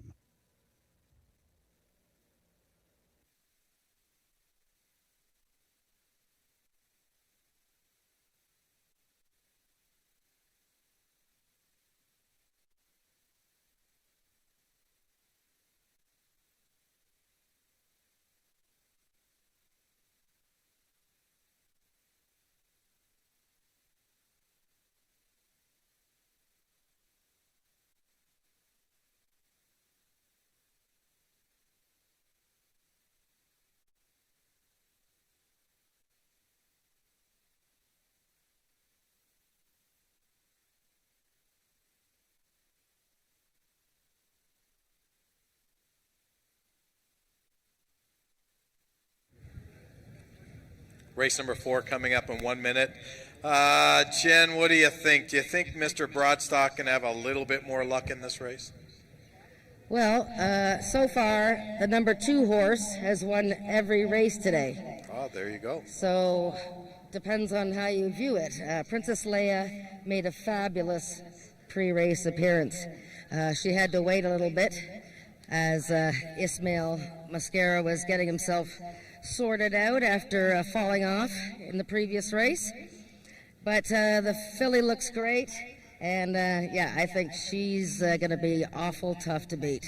There you go, right from Jennifer, who's at the rail watching these horses go to the gate. There's going to be less than 1 minute to race number 4. Good luck with your wagering.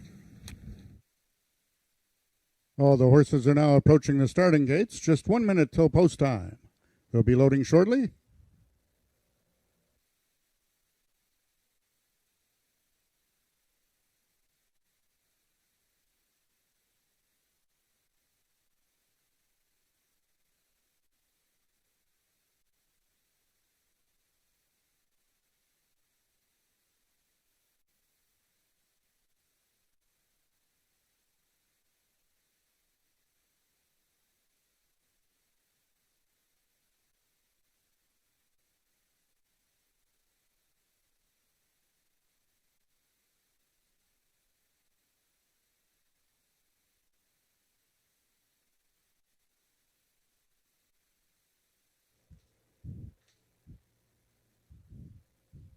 All the horses have now reached the starting point. It's post time.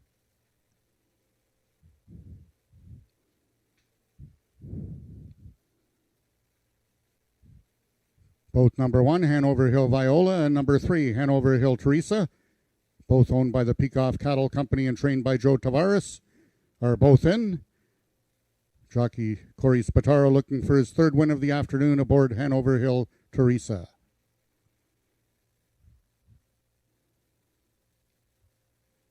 Number 5, Caraway's Jet Moon.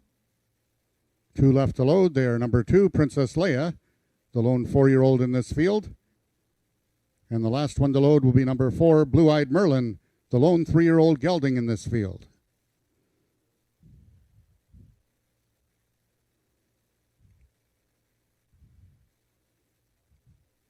They're at the post. Acting up, number 5, Caraway's Jet Moon. Norm D'Souza climbs aboard. Acting up, number 2, Princess Leia. They're all set. They're at the post. And they're off. Coming out sideways was Princess Leia. In the center is Hanover Hill Teresa. Along the fence is Hanover Hill Viola. On the outside, Blue-Eyed Merlin and Caraway's Jet Moon. Hanover Hill Teresa and Princess Leia, those two fighting down to the wire. Who's it going to be? Princess Leia or Hanover Hill Teresa? Hanover Hill Teresa wins it. Princess Leia second, and Blue-Eyed Merlin completes the triactor. Race 4 unofficial, 3-2-4.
The unofficial winner of the 4th race was number 3, Hanover Hill Teresa.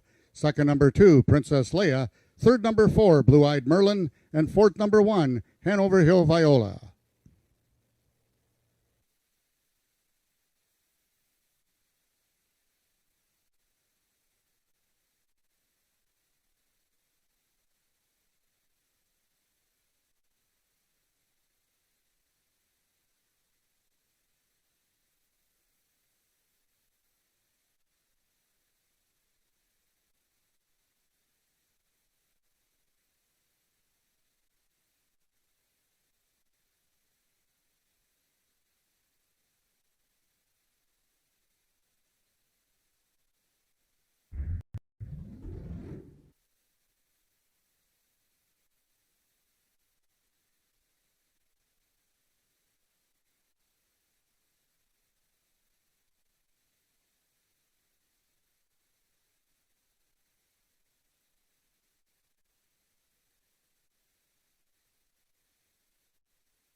Results of the 4th race are now official. The winner is number 3, Hanover Hill Teresa, 3-year-old bay filly by Sugarman Perry, out of the thoroughbred Athoria by the thoroughbred Demalute Demashute. Bred in Ontario by the Peacock Cattle Company, which owns Hanover Hill Teresa, trained by Joe Tavares, and ridden to victory by jockey Corey Spataro, his 3rd win of the afternoon. Hanover Hill Teresa winning the distance with a time of 17.898 seconds, carrying a speed index of 91. Rechecking from top to bottom, order of finish in your program should read 42135. Those are the total results of the fourth race. In this upcoming fifth race, the following overweights: number 2, Bewitchin', 4 pounds over. Number 3, Magic Down There, 2 pounds over. And number 5, Chicks Got Me Wonderin', 1 pound over. Number 2, Bewitchin', will be racing with the flipping halter on.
When leaving the gate, thinking getting out there first, be as one with horse, scream our lungs out.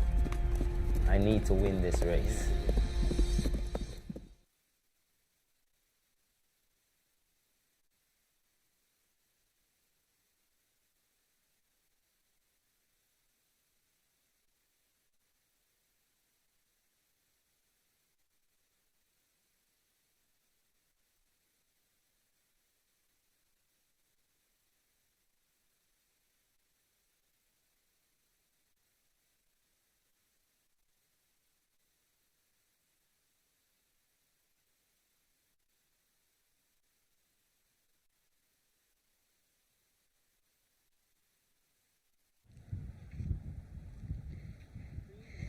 Well, I hope the kids have colored their AJ on the back of the program and taken it to the merchandise booth. If you haven't, then get your program and start coloring away. You can get a prize once you finish coloring, and take it over to Haley over there, and she will give you a prize. Also, for the adults, don't forget, after the 8th race, we are having a draw for 3 different prize packs, and that's for various different amounts of gift cards: $450, $250, and $100. All you need to do is deposit a losing ticket in the drum over by the merchandise booth there. Put your name on it, and I believe phone number, and deposit it in the drum. It has to be an AjaxDowns ticket, not from another racetrack, and you have to be here to collect your prize. So those will be announced by Nick after the 8th race. So coloring contest and the draw. And hopefully I'm going to have some ponies coming by here soon, and the kids can come and say hi to the ponies. Might be the next race. They've all died from COVID.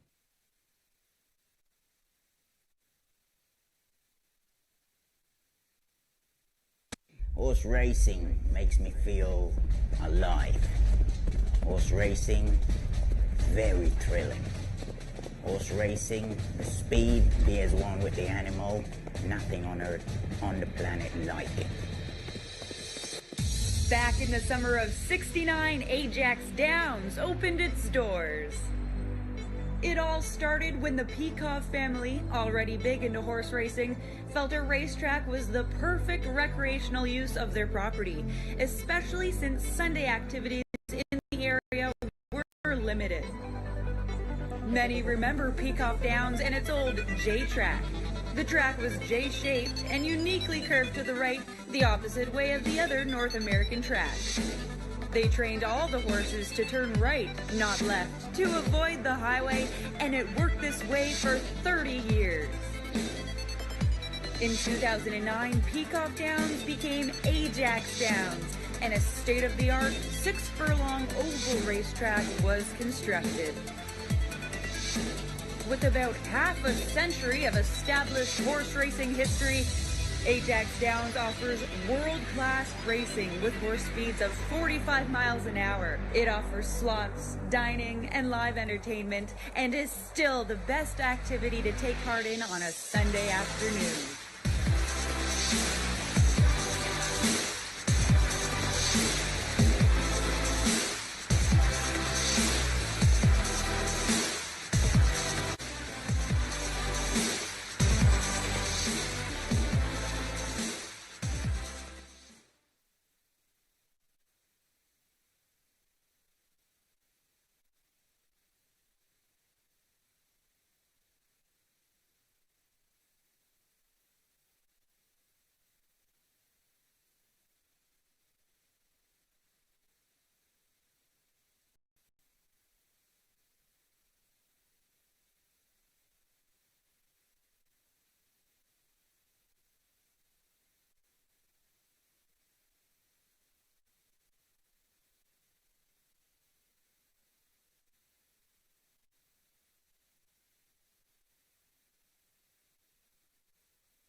Race number 5 is a speed index event. These are 3-year-olds and up with an average of 70 and under. And you know what? This is a real tough race.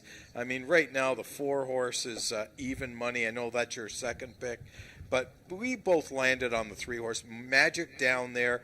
Talk to me, Jen. Talk to me about a race like this. Yeah, well, this is a very assorted group here. We have a couple of horses who haven't won races in a couple of seasons. We have 2 horses who haven't won at all. And then we have the 1 horse. And that's a horse I picked third. But Magic Down there probably is sitting on her first win since her 2-year-old campaign. And she's back in a week. We've already seen a horse come back within a week and win today. So number 3, Magic Down there, just beaten ahead last time, September 1st. And Carly Furlonger riding for her partner Scott Reed and owner John Wilson. So Magic Down there has all kinds of ability. And that last race, to me, signals that she's rounding into top form. I know you were talking a little bit about the 1-horse Hanover Hill Lucas earlier. We talked about it on Talking Quarters. Actually, you even showed the replay. Had to get moved up on a DQ. Draws the inside today. Do you think the inside's going to help this horse or hurt this horse? Well, I don't think it's going to do either very much. I mean, I think he's a contender for a top 3 placing. I showed his race because I thought he made a pretty good recovery after getting bumped hard 3 times coming out of the gate there. And the winner of that race should be a winner later today. I believe it's race 8. So Hanover Hill Lucas actually making a very good appearance in the walking ring here. He's seems to be full of beans, but yeah, they're getting the saddle on him. Yeah, one of the 2 Peacock Cattle Company horses in this race. You know, I don't know. I really, I could toss a coin in here. I have no idea who's going to win. I got to be honest with you. I mean, although we're purported to be horse racing experts, I don't feel like an expert in this race, but I did go with the 3 Magic Down there and Bewitching, who really hasn't been very good for a couple of years now. So I don't know. What can you want me to say? The 4-horse Hanover Hill Dashing is a contender. He's coming out of a race that was for horses that had not run an 80, a better than 80 speed index. So that's actually a little bit of a tougher class. And the 2 horses that were ahead of him in second and third in his last start both came back to win. It's his 3rd start off the layoff, and horses that make their 3rd start off the layoff tend to be ready for a peak effort. So, I mean, it's definitely a wide open race. It's too bad it's not part of a pick 4, because I would just press the all button. But if you're looking for exactas, I think you have to put the 3 in the 1st and 2nd position, and then take one of these Hanover horses in the 2nd slot. That advice is as good as any in race number 5. Coming up to you in 5 minutes. Good luck with your wagering.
The horses are now entering the track for today's fifth race. It's for 3-year-olds and upward with an average speed index of 70 and under, running for a purse of $9,000.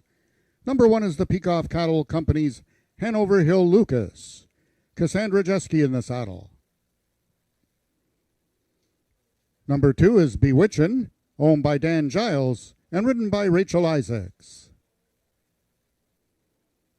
Number 3 is John Wilson's Magic Down There. Carly Furlonger aboard. Number 4 is also the Peacock Cattle Company's Hanover Hill Dashing. Riding today, Tony Phillips. And completing the field, number 5 is Chicks Got Me Wonderin', owned by Christine Tavares and ridden today by jockey Corey Spataro. That is the field for the fifth race, going a distance of 250 yards. 3 minutes till post time.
The horses are now approaching the starting gates. Just 1 minute till post time. They'll be loading shortly.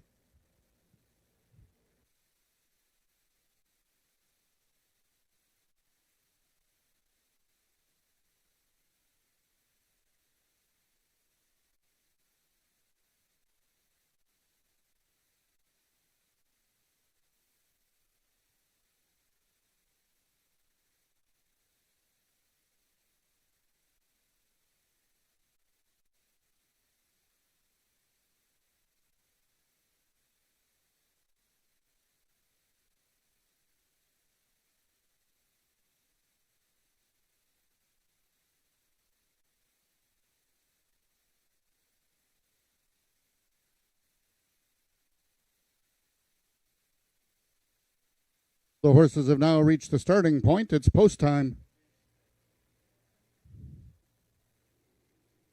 Number 1, Hanover Hill Lucas, is the first one in, trying to give the Peacock Cattle Company back-to-back winners. Number 2 is Bewitchin'. Number 3, Magic Down There. 4 is the other Peacock Cattle Company's horse. Number 4, Hanover Hill Dashing. The last one to load, number 5, Chicks Got Me Wonderin'. They're at the post. And they're off. Hanover Hill Dashing broke sharply towards the inside. Hanover Hill Lucas in between horses. Magic down there. Back to Bewitchin'. Chicks got me wondering. It's Magic down there and Hanover Hill Dashing. Those two bobbing heads. Hanover Hill Dashing gets the head bob over Magic down there, and Hanover Hill Lucas completes the triactor. Race 5 unofficial, 4-3-1.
The unofficial winner of the 5th race was number 4, Hanover Hill Dashing. Second, number 3, Magic down there. Third, number 1, Hanover Hill Lucas. And fourth, number 2, Bewitchin'.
Results of the 5th race are now official. The winner is number 4, Hanover Hill Dashing. 5-year-old chestnut gelding by Sugarman Period of Dash to the Hilt by Purity Dash. Bred and owned by the Peacock Cattle Company. Back-to-back winners for the Peacock Cattle Company. Trained by Rick Kennedy and ridden to victory by jockey Tony Phillips. Hanover Hill Dashing winning the distance with a time of 13.575 seconds, carrying a speed index of 83. Rechecking from top to bottom, order of finish in your program should read 3-4-2-1-5. In this upcoming 6th race, the following overweights: number 3, Usain Colt, 2 pounds over. Number 4, Perry Funny Stephen, 1 pound over. And number 7, She's a Flyin' Buck, 1 pound over.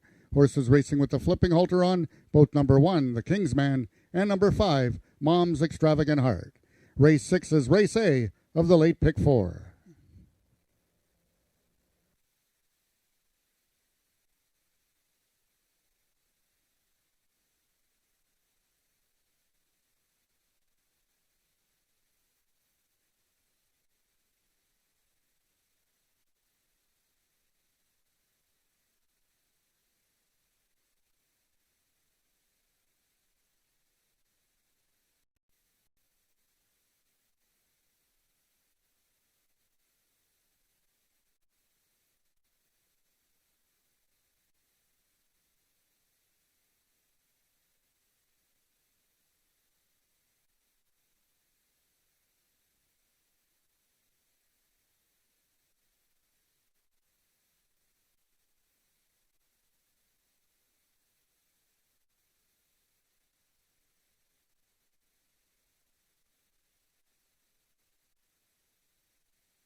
Ladies and gentlemen, the racetrack has now been upgraded to good.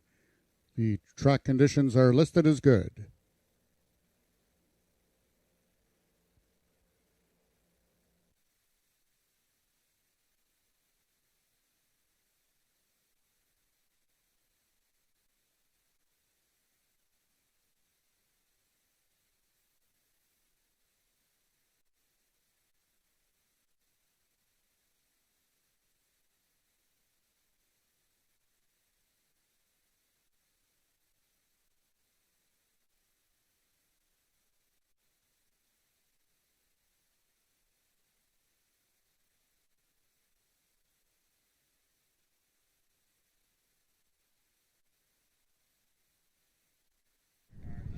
Hanover Hill Dashing has won the 5th race, and that is for the Peakov Cattle Company, trainer Rick Kennedy, and bred by the owners. And big chestnut gelding, ridden by TP Tony Phillips. And TP, that was a pretty exciting finish there. The filly on your inside, Magic down there, was, one of the favorites, and looking like she was finally going to break through. How did you get your guy home to get the victory? Oh, he broke pretty good, and actually this horse, the more he battles, the better he is. So, when we were battling down there, he gave it everything, pinned his ears, stretched out, and got the job done. And I was asking you about the wind, actually. Well, I was asking about the track is drying out because of the wind and the sun. But does the wind help horses that show a little bit more speed out of the gate, or is it just sort of even across the board? Oh, it's almost even across the board. It depends on what angle of wind it's coming from, because sometimes if it's going like a southeast or southwest or something like that, horses on the outside or whatever might get affected, and vice versa, sort of thing. So for me, it was I don't know, whatever wind it was, it helped me. It was the right wind for Hanover Hill Dashing. And TP Phillips, well, congratulations, TP. We have, you want to leave us with something? Well, once again, Rick Kennedy's got the remedy. He's got the recipe. Send for me, TP, so let it be. But I gotta tell the public, get your ticket at the wicket, bet the show place and win it, but know your limit, stay within it. Yes, very good, TP. Thank you very much. If the young ones in the crowd want to come up and see the ponies, we have a pony or two here for you. Come on up, and we have the pick 4 starting in race 6.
Race number 6 is an allowance event. This is going 330 yards. And Jen kicking off our second pick 4 of the day. If you're alive in the first pick 4, good luck. There's some nice payouts out there. Let's talk about Jen's ticket, because I didn't do so well today in the first pick 4. Maybe Jen can do well in the second one. Let's put up Jen's ticket. Ooh, where's that ticket, baby? Jeez, I don't know. There you I've go, been struggling 24 today with my bucks. picks. Well, you're due. Well, if you bet my pick 4 ticket, you'll be alive after this race. That's all I know. Nice. Nice. But this is this is the toughest race, I think, of the series of 4 races. So I had to press the all button. The drying out track, horses that, some of the riders have been saying that some of the horses just aren't gripping it well enough as it's drying out. So it's been tricky for some of the horses and even trickier for some of us handicappers. Oh, well, walk us through where your thought process. So you keyed the last race. You're hoping that the 6-horse, Just a Sweet Surprise, continues to win. She is a winning machine, winning 3 for 3 this year. Yes, that's the 9th race is the third leg of the sprint series, and she's already won the first 2. She's easily the top older mare on the grounds, so I keyed her, and in races 7 and 8, I used 2 horses in each race. I don't have my pages with me, but I narrowed those down to 2 horses in each race. So okay. That's $24 for $1. $1. That may not be a bad investment. Mind you, I think the math might be wrong on that. I think it's $28. But what do I know? There's 7 horses in here. 7 times 2 is 14. Times 2 is 28. Math is not my strongest That's subject. That's why I'm a poker genius, because I'm all about math. So $28, $24 US. Maybe that's what you're thinking. $24 US. $28 Canadian. There you go. Exactly. There we go. We changed it. Who did we pick in this race? You picked the all button in this race, but who did we pick? You picked the 2, and I picked the 2. One of my favorites, Ramiro Sanchez Castillo. Yeah, she's the Tom Dunlop trainee, and a mare that won her most recent start over another good mare by the name of Not Whistling Dixie. There wasn't a time on that race that day, but this gal runs in the 80s, mid to high 80s most times, and she's just reaching the top form of her season now. That was only her 3rd career start. As long as she's okay with the inside and, again, with the drying out track, she's a contender. There you go. CC Senator Page, we were just looking at out of the Jason Pascoe barn. This is a horse that I picked for second. You picked the 4-horse Perry Funny Stephen. Walk me through your logic on that selection. Well, Perry Funny Stephen, last year won 2 of 3 starts. Didn't run many times, but was a neck away from winning all 3 of his races. And this year he started off this season in a 110-yard gridiron gallop where he was pretty much eliminated at the start, and I believe he lost a shoe in that race. Horses coming out of that 110-yard race included one of my favorites, and AJ Chicken 15, and both of those horses came back to win their next start. So Corey Spataro looking for his 3rd win of the day, and I don't think you should be ignoring the 4-horse.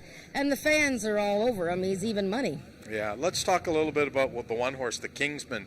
First Line Racing Syndicate, haven't had the greatest year this year. Well, they're looking for some luck here. He's been 4th in his last 3 starts and 3rd in his season debut. He moves back out in distance, 330 yards. He's been all around the edges. He just hasn't had that firepower in the late stages. So Tony Phillips is going to give him a try. And when Tony rode him once last year, he was 2nd in a trial event. Getting him motivated from the inside, though, will be TP's biggest test. Okay, there's going to be there's 5 minutes to race number 6. Both Jen and I will be with you for the run-up to race number 6, the start of today's pick 4. Let me remind everyone on track, if you have a losing AjaxDowns ticket, write your name on the back, your phone number, throw it in the drum by the Wannabet booth. downstairs where the tellers are and where the programs are being sold, you've got a chance. We're doing a draw after race number 8. There's some big prizes. $450 is first prize today. That's a really, really nice winning ticket. Too bad I'm not eligible, Jen. Neither are you, but what the heck? We never have losing tickets anyways. We'll talk to you soon.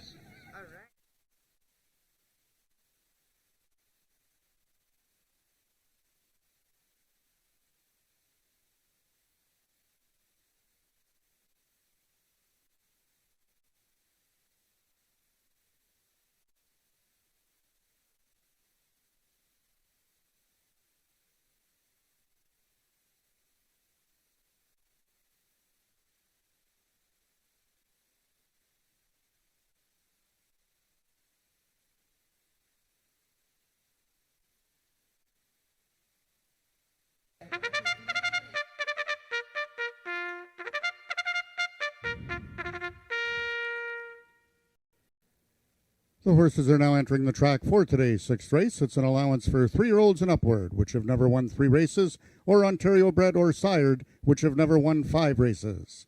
Number 1 is the First Line Racing Syndicate's The Kingsman, ridden today by jockey Tony Phillips. Number 2 is One of My Favorites, owned by Rick Crispy, Ramiro Sanchez Castillo in the saddle. Number 3, Usain Colt, owned by the partnership of Scott Reed and Colleen McCracken, and ridden today by jockey Carly Furlonger. Number 4 is Perry Funny Stephen, owned by Christine Tavares, and ridden today by jockey Corey Spataro. Number 5 is Mom's Extravagant Heart, owned by Chantal Bourgeois, Cassandra Jeske in the irons. Number 6 is CC Senator Page, owned by Emily Obu, and ridden by Ricardo Moreno. And number 7 is She's a Flyin' Bach, owned by the partnership of Sam and Mitch Manuel, and ridden by Ismael Mosquera. That is your field for the 6th race, going a distance of 330 yards. Just 3 minutes till post time. Race 6 is Race A of the late pick 4.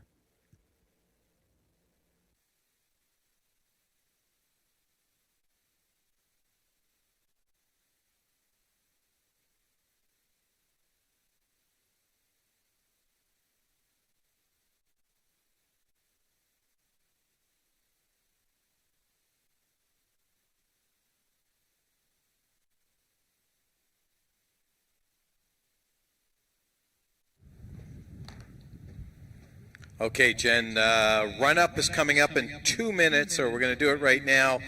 I thought they all looked good in post-parade. What did you see? Did you see something? Yeah, I saw quite a few that caught my eye. In particular, the 3-horse, Usain Colt, really had his mind on business, looked focused and very controlled energy. I'd be surprised if he didn't run well here. I also liked the looks of the 2, one of my favorites, although she broke away from the post-parade to, get away from the other horses. And the 5, Mom's Extravagant Heart, made a very nice appearance as well. Okay, there you go. 1 minute to post. Don't forget, get your pick 4 ticket in. We'll see you after the race.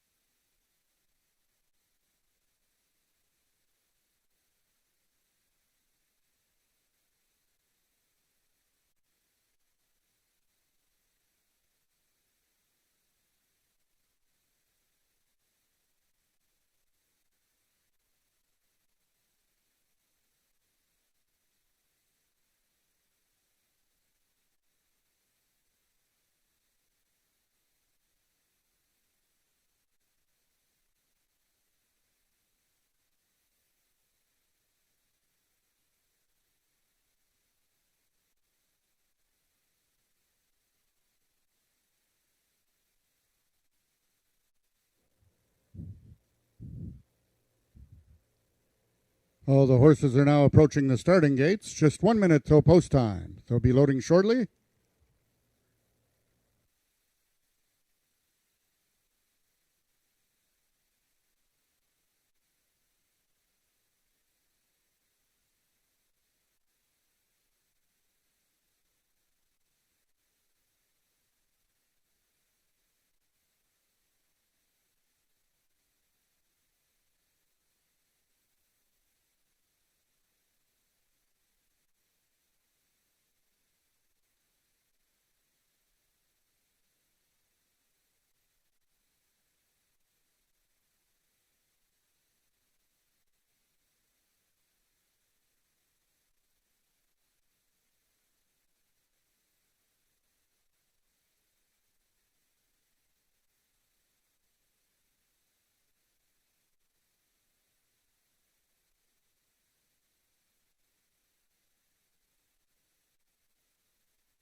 All the horses have now reached the starting point. It's post time.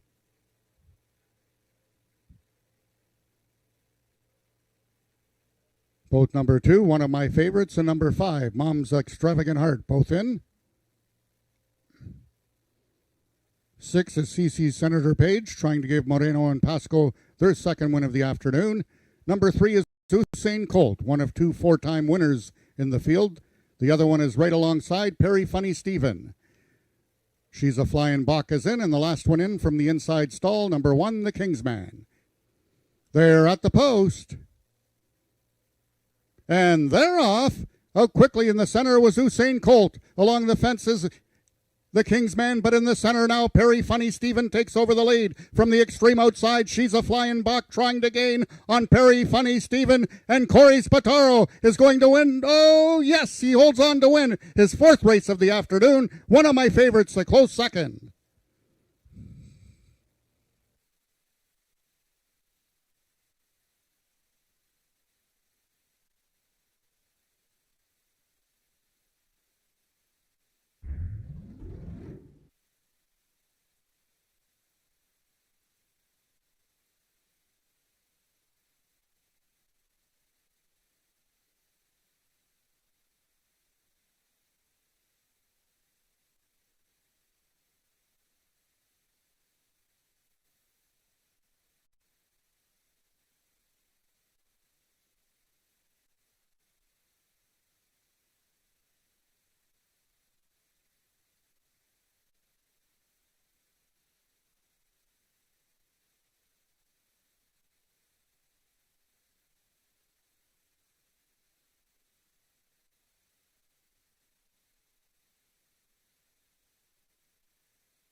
We have a photo to win in the 6th race between number 4, Perry Funny Stephen, and number 2, one of my favorites.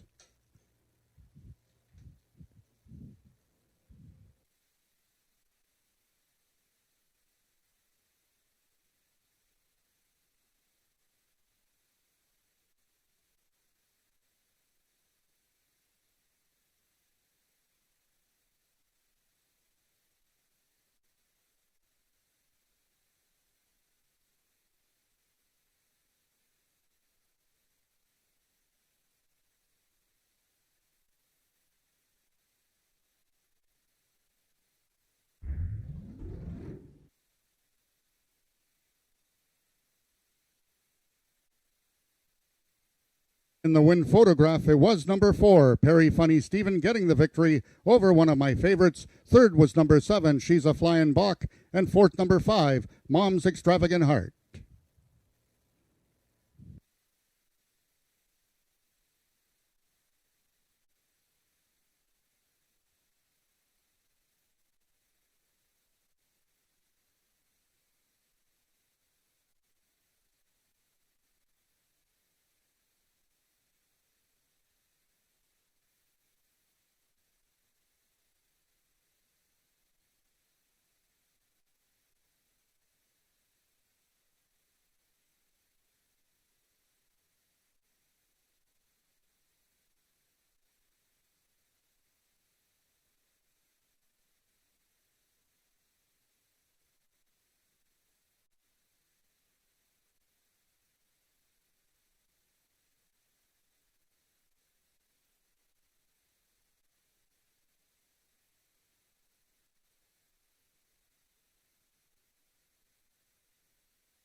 I can have your attention, ladies and gentlemen. We have a stewart's inquiry in this sixth race.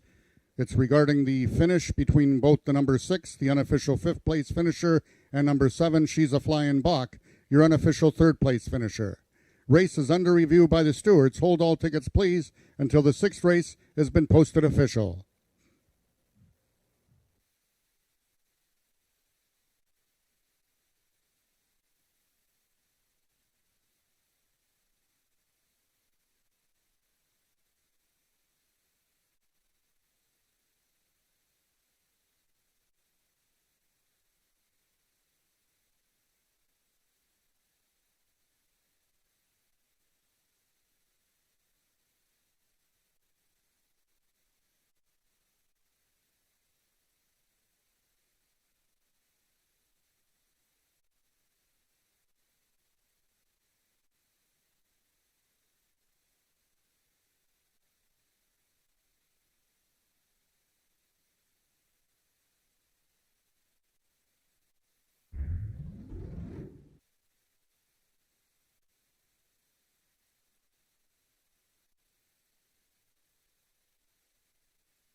Italians.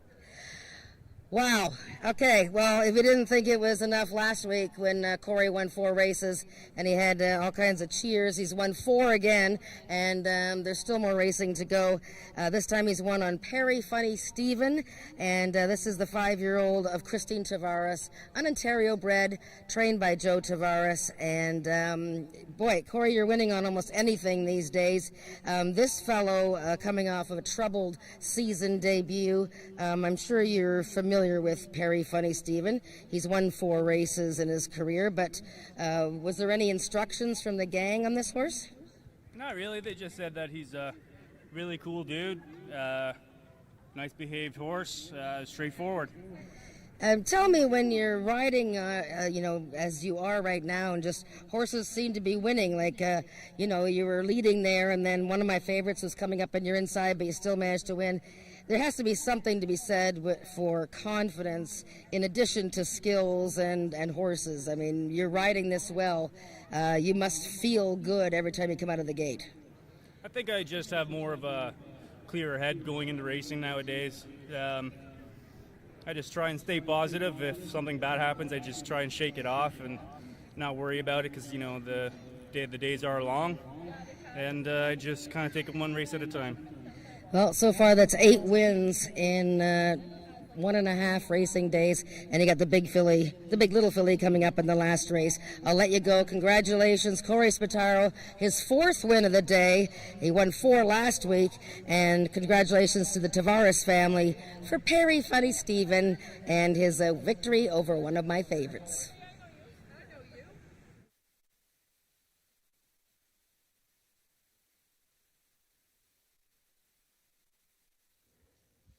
Ladies and gentlemen, after a review of the video, the stewards have determined that number 7, She's a Flying Buck, did indeed interfere with number 6, CC Senator Page, in deep stretch, and have disqualified her from third and placed her fifth for interference on number 6, CC Senator Page. Therefore, the new numbers on the board will become 4, 2, 5, 6.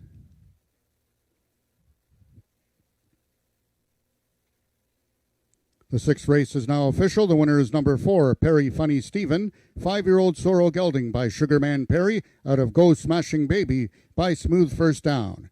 Bred and owned by Christine Tavares, trained by Joe Tavares, his second win of the afternoon, and ridden to victory by jockey Corey Spataro. That's his 4th winner on the card. Perry Funny Stephen winning the distance with a time of 16.856 seconds, carrying a speed index of 96. Rechecking from top to bottom, order of finish in your program, the new order of finish will become 726-1345. Those are the total results of the 6th race. In this upcoming 7th race, we have a vet scratch in the program. Scratch the number 6 horse, I Require Corona. And the following overweights, both number 3, Piper's Return, and number 4, All Night Long, 1 pound over, and number 5, Rowdy and Bodacious, 2 pounds over. Number 4, All Night Long, will be racing with the flipping halter on. Race 7 is Race A of your late pick 3.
Number 7 is the Speed Index event. These are 3-year-olds and up with an average of 80 and under.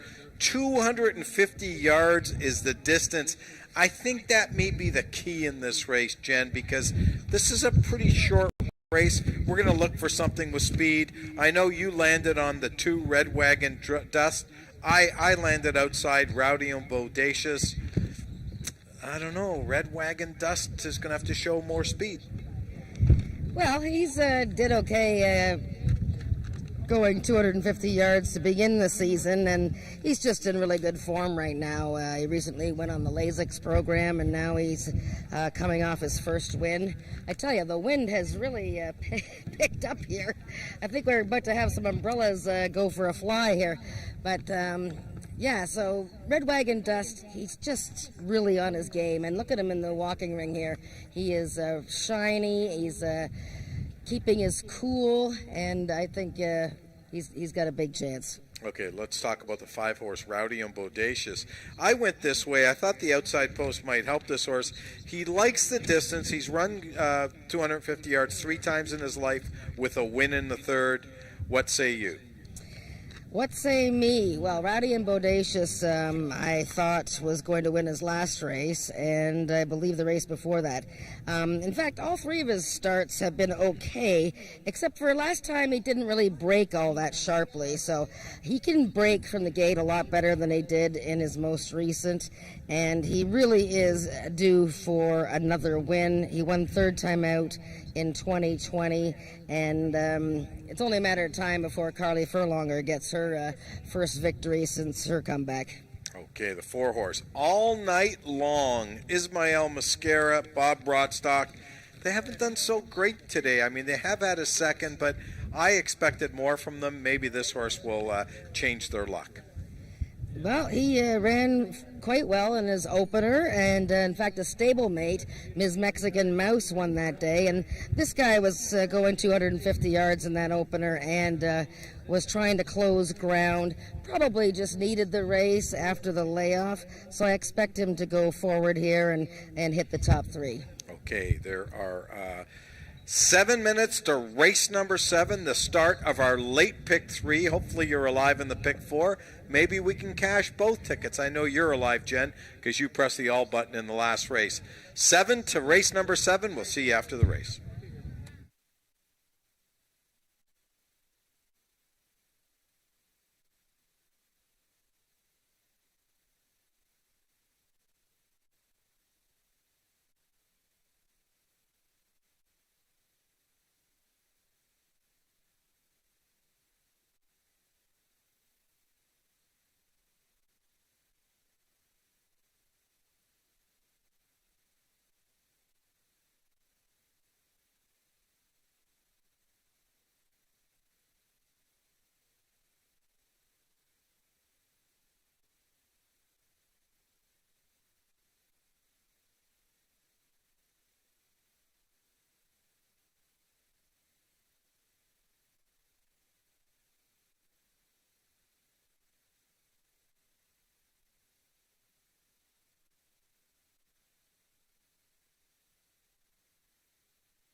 The horses are now entering the track for today's 7th race. It's for 3-year-olds and upward with an average speed index of 80 and under, running for a purse of $10,000. Number 1, This Chick Rules, owned by Lisa Calvoda and ridden today by jockey Ricardo Moreno. Number 2 is Red Wagon Dust, owned by Amanda McCormick and ridden by Tony Phillips. Number 3 is Piper's Return, owned by Les Baker, Corey Spataro in the saddle. Number 4 is All Night Long, owned by Marie Broadstock and ridden today by jockey Ismael Mosquera. And completing the field, number 5 is Rowdy and Bodacious, owned by George Coleman and ridden by Carly Furlonger. Scratch number 6, I Require Corona. That is your field for the 7th race, going a distance of 250 yards. Just 3 minutes till post time. Race 7 is race A of the late pick 3.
All the horses are now approaching the starting gates. Just 1 minute till post time. They'll be loading shortly.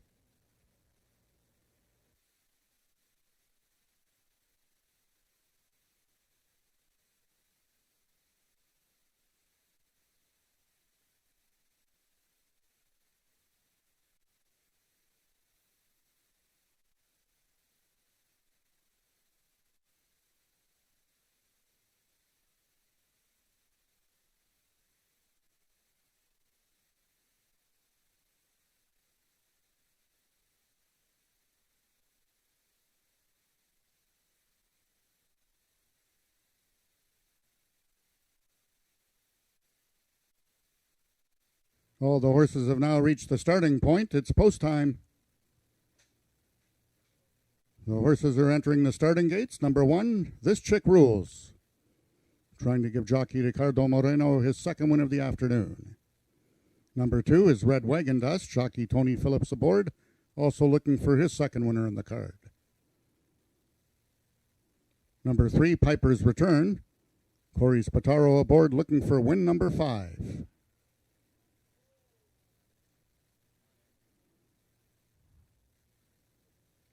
Number 4 is All Night Long. Mosquera looking for his first win. And Rowdy and Bodacious, Furlonger on her first win. And they're off. Out quickly in the center is Piper's Return. Away second on the inside. This chick rules between horses Red Wagon Dust. It's Piper's Return. Red Wagon Dust now digging in, as is This Chick Rules. Picture time. We're going to have a win photo, but it looks like Red Wagon Dust got the victory.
We have a photo to win in the 7th race and a photo to show.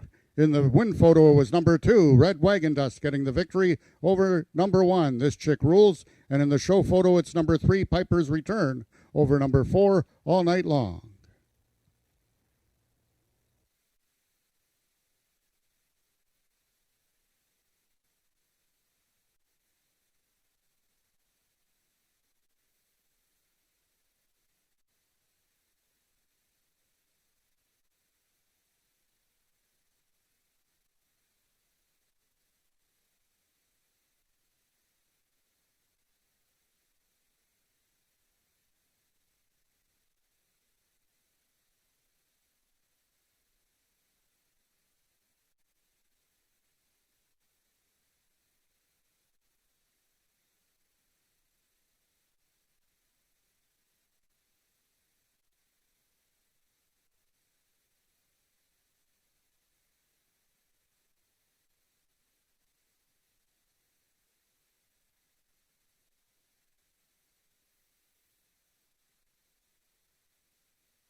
Results of the 7th race are now official. The winner is number 2, Red Wagon Dust, 4-year-old Sorrel Gelding by Paint Your Own Wagon, out of La Petite Rose by Firefinder.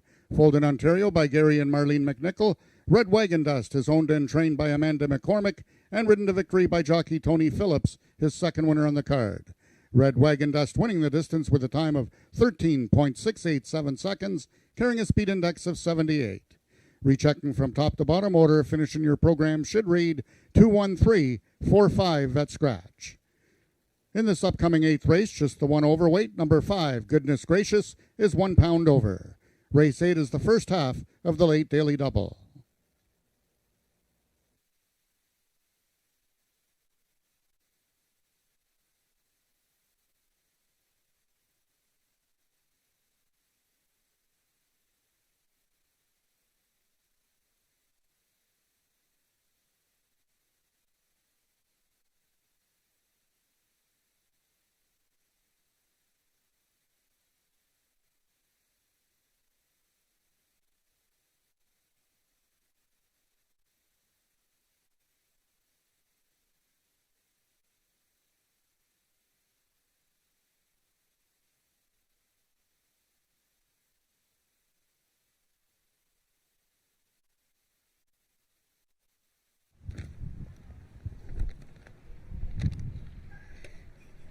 Congratulations to Amanda McCormick. She's the owner and the trainer of Red Wagon Dust, bred by Gary and Marlene McNichol, and this is a Ontario-bred 4-year-old by Paint Your Own Wagon. And Red Wagon Dust, that's 2 wins in a row now for this really attractive sorrel 4-year-old gelding. With me, Tony Phillips, who has ridden the guy almost every single race but one.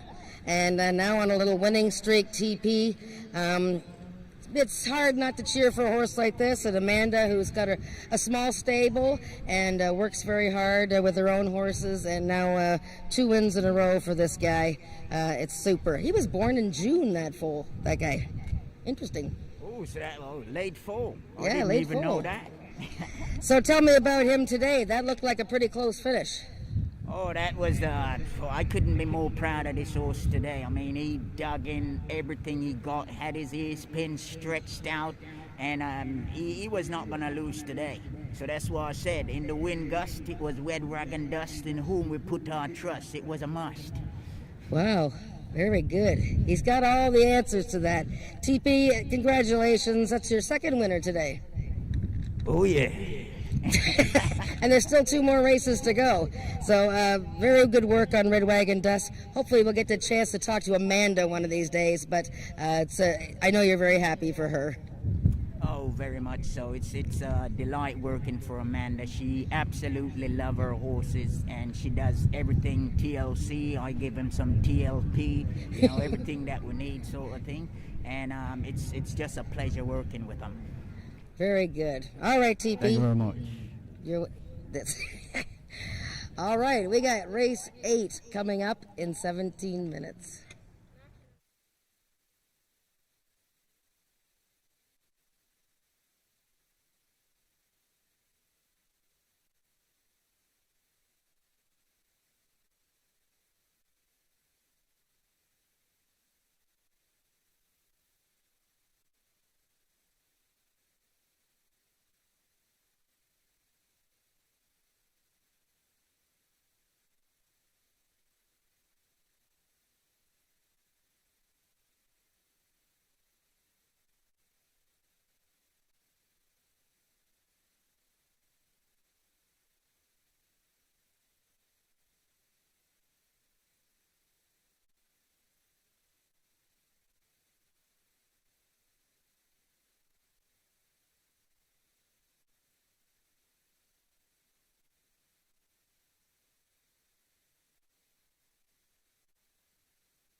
Okay, make sure that you're in the draw.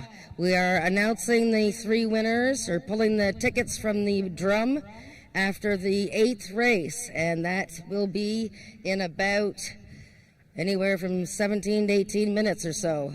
So get your losing ticket into the drum over by the merchandise booth over there. Write your name on the back and your phone number, and then we'll be drawing for 3 different prize packs, as you can see on the tote board there. AjaxDowns only losing ticket, and you have to be here to claim your prize. And after the 8th race, Nick will announce the winners.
Race number 8 is a maiden event. These are Ontario bred maidens going 300 yards. And right now, the even money favorite, goodness gracious, by the way, congratulations, Jen. Nice win. Red Wagon Dust. That was a nice victory. Paid, I thought it would pay a little bit more, but got the job done.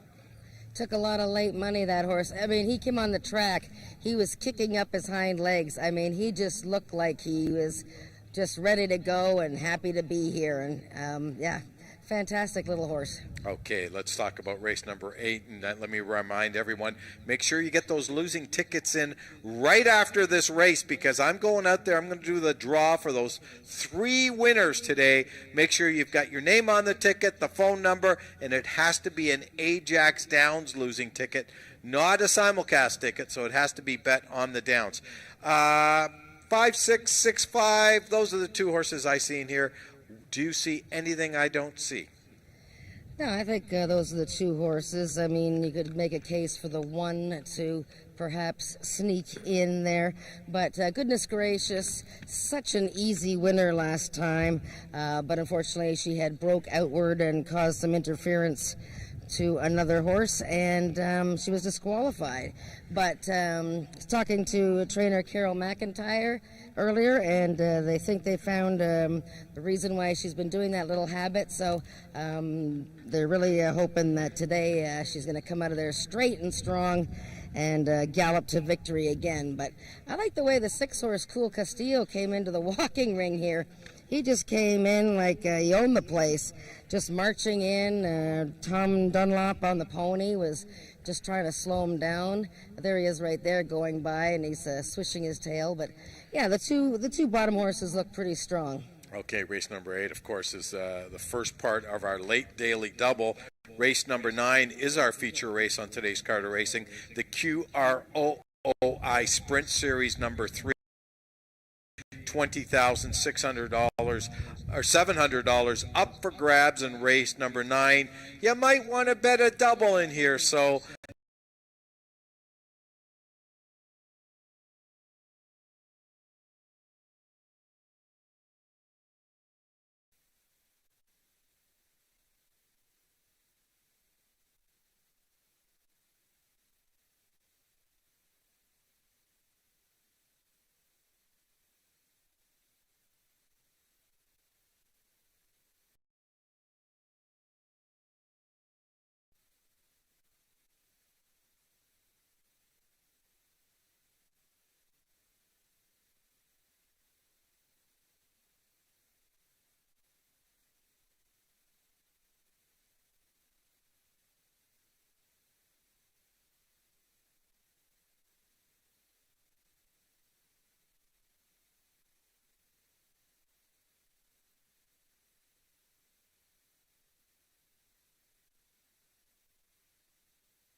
I can have your attention, ladies and gentlemen, we have a late steward scratch in this upcoming 8th race. Scratch the number 2 horse, Caraway's Mr. Azure.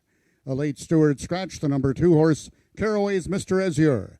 If you've wagered on number 2, Caraway's Mr. Azure, win, play, show, exactor, triactor, superfecta, you will be given a full refund. However, if you have number 2, Caraway's Mr. Azure, in a multiple exotic wager, such as the pick 3 or pick 4, you will now inherit the post-time favorite. Once again, scratch number 2, Caraway's Mr. Azure.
The horses are now entering the track for the 8th race. It's for Ontario-bred maiden 3-year-olds and upward, running for a purse of $13,000.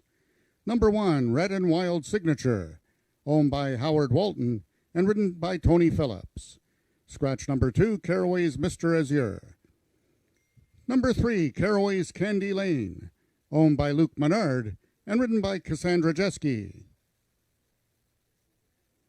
Number 4 is a Rare Award, owned by Earl Foster, Max Badal in the saddle.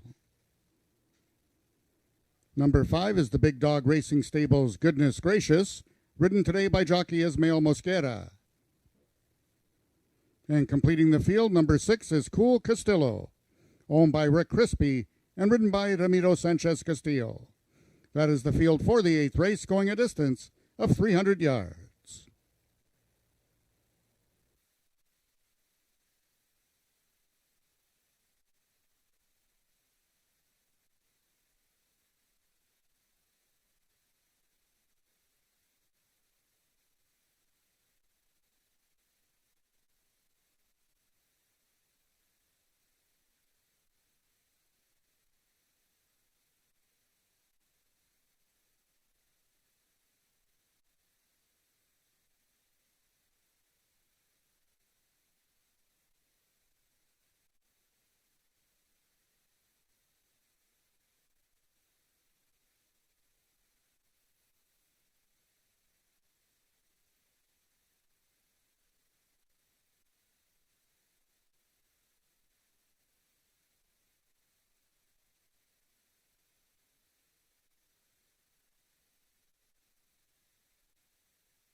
All the horses are now approaching the starting gates. Just 1 minute till post time.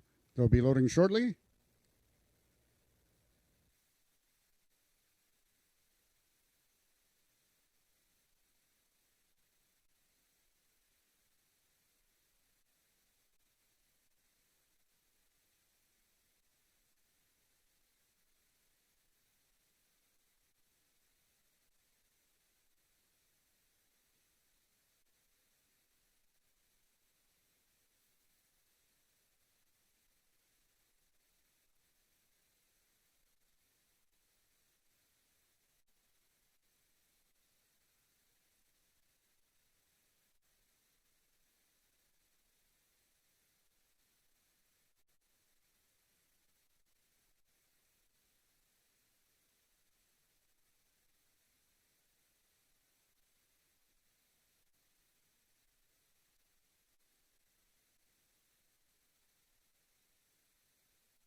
All the horses have now reached the starting point. It's post time.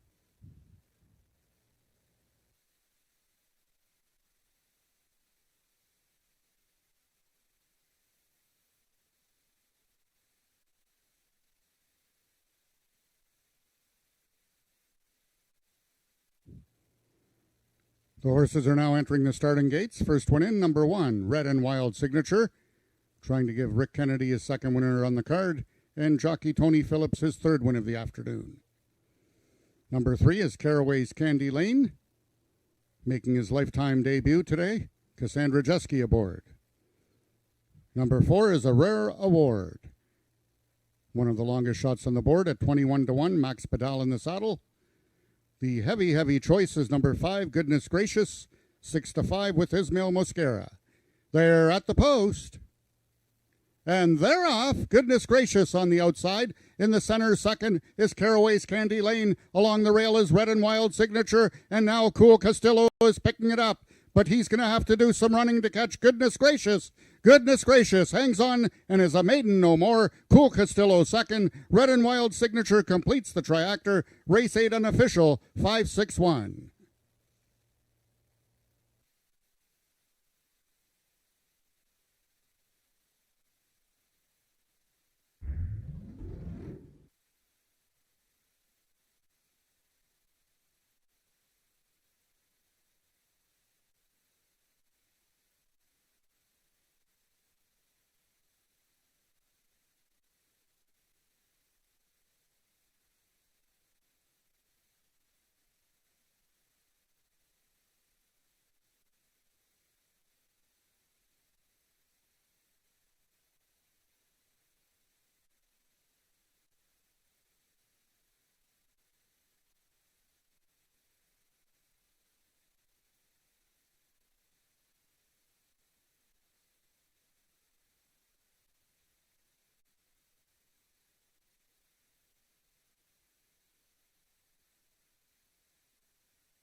The unofficial winner of the 8th race was number 5, Goodness Gracious. Second, number 6, Cool Castillo.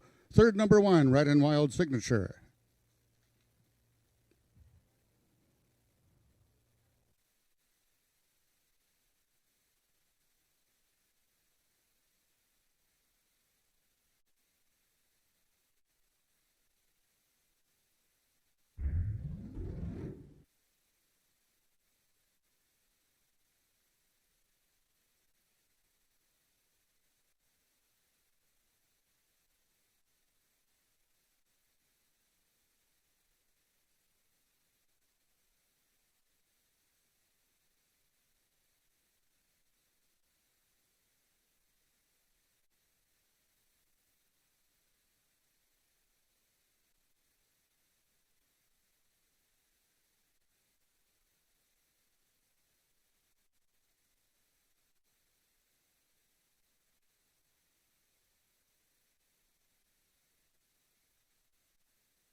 Results of the 8th race are now official. The winner is number 5, Goodness Gracious, 3-year-old Gray Filly by Louisiana Senator out of DR Steppin' Out by Hawkinson.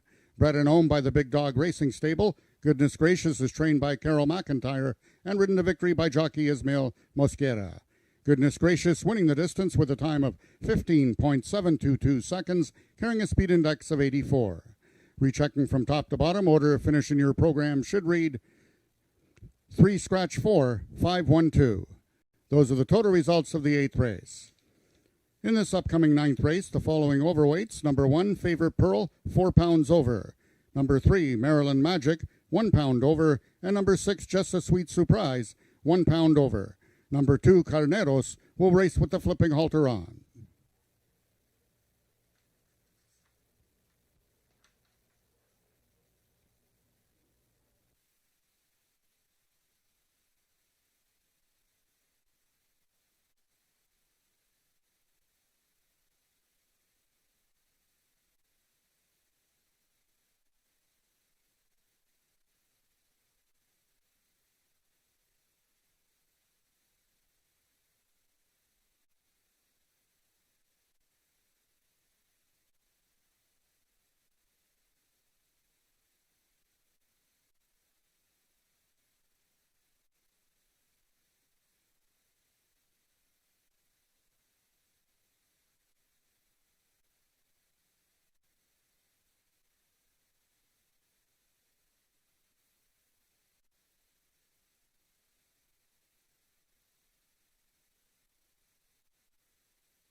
Okay, welcome everyone to AjaxDowns. It's that time of day when we're giving away money. The favorite thing I like doing. Now you have to be on track to win. So can I get a beautiful woman up here to draw a ticket? Katina, let's go, dear. Come on, Katina. All right. Are you picking it? Let me verify? No. You're picking and I'm verifying. Oh, here comes another beautiful woman, the 2Ks. $100. This is the third one. It's verified for $100. Carl K. Carl K. $100. Wait a minute, what's the ID? I don't think his name's Carl.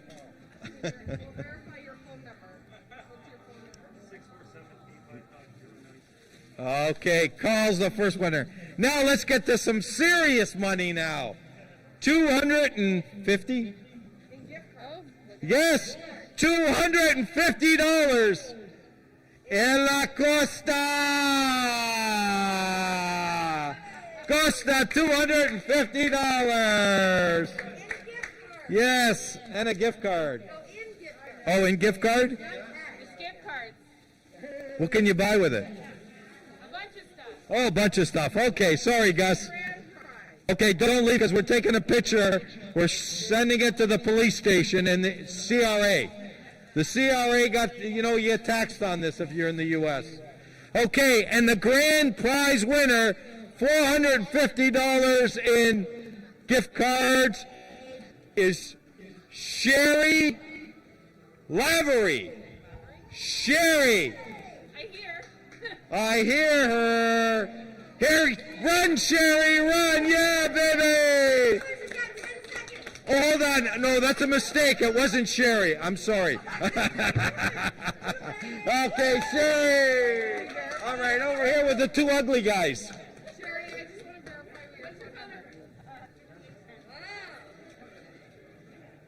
What's her phone number? Let me write it down. All right, Sherry. Thank you for joining us at AjaxDowns. We got one more race coming up.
Race number 9 is the final race on today's Carter Racing, and also the feature race on today's Carter Racing, the QROOI Sprint Series number 3, 250 yards, $20,760 up for grabs, Jen.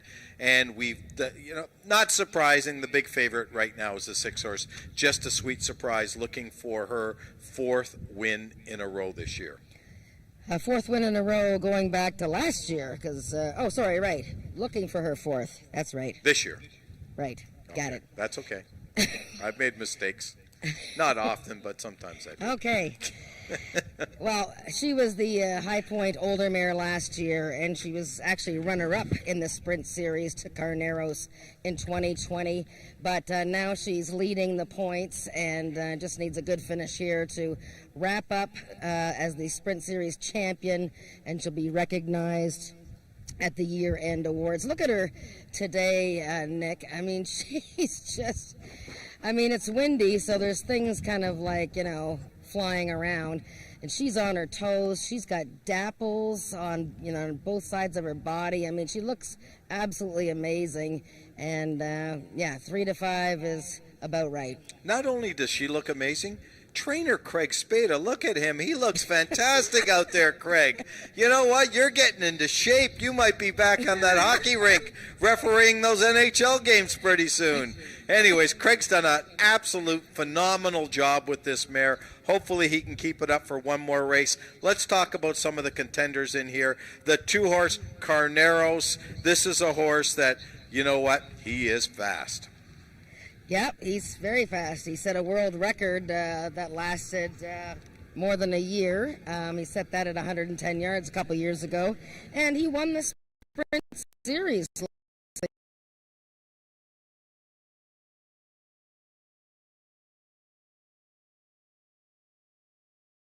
Is in the last 2 starts.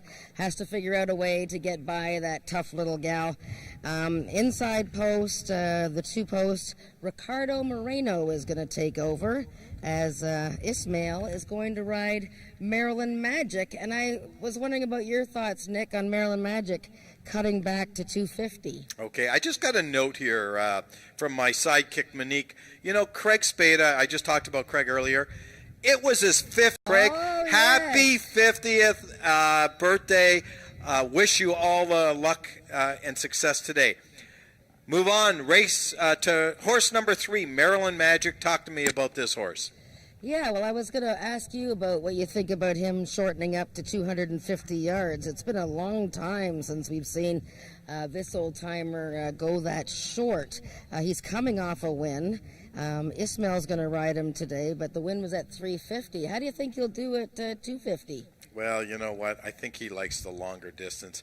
I'm not crazy about him. I did pick him for 3rd just because he has some class and he should be running late on end. But the more and more I think about it, probably not the right distance. I'd look for a horse that maybe a price to hit a trifecta. Maybe the 4-horse Chicks Dig My Money Bags. I mean, the horse has been really no good this year. I mean, that's the reality, but he is a nice horse. And if he can turn it around, if Dr. Ruth can get this horse right for today, he could upset here in 2nd or 3rd place. Yeah, he certainly could. I mean, he's pretty adaptable to various distances. I think one of the horses you have to consider in your trifecta is the bottom horse, Yes. the 7, Night Fishing, who actually upset Just a Sweet Surprise and Carneros last year in the final of the Sprint Series. That was in October, and she's quite calm here. She's getting her saddle put on, and some of these other fellows are showing a lot of feistiness, especially a Chicks Dig My Money Bags. He's being he's moving around quite a bit. You got about 4 people trying to put the saddle on this horse. I mean, wow. Anyways, there is 5 minutes to post. Both Jen and I will be with you for the run-up to this race, and we'll see how these horses act in post parade. Hopefully they'll all be good boys and good girls. We'll see you soon.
The horses are now parading onto the track for the ninth and feature race of the afternoon. It's the QROOI Sprint Series number 3 for 3-year-olds and upward, running for a purse of $20,760. Number 1, Favorite Pearl, owned by Milena Fitchin, trained by Jason Pascoe, and ridden today by jockey Rachel Isaacs. Number 2 is Carneros, also owned by Milena Fitchin, trained by Jason Pascoe, and ridden today by jockey Ricardo Moreno. And number 3, Maryland Magic, also owned by Milena Fitchin and trained by Jason Pascoe, and ridden today by jockey Ismael Mosquera. Number 4 is Chicks Dig My Money Bags, owned and trained by Ruth Barber, Norman D'Souza in the saddle. Number 5, Silken Siri, owned by the partnership of Eric and Joyce Lettinen, trained by Eric Lettinen, and ridden by Tony Phillips. Number 6 is Just a Sweet Surprise, owned and trained by Craig Spada, Corey Spataro in the irons. And completing the field, number 7 is Night Fishin', owned by Mary Scramma, trained by Dan Giles, the jockey Ramiro Sanchez Castillo. That is your field for the 9th race, going a distance of 250 yards. Just 2 minutes till post time.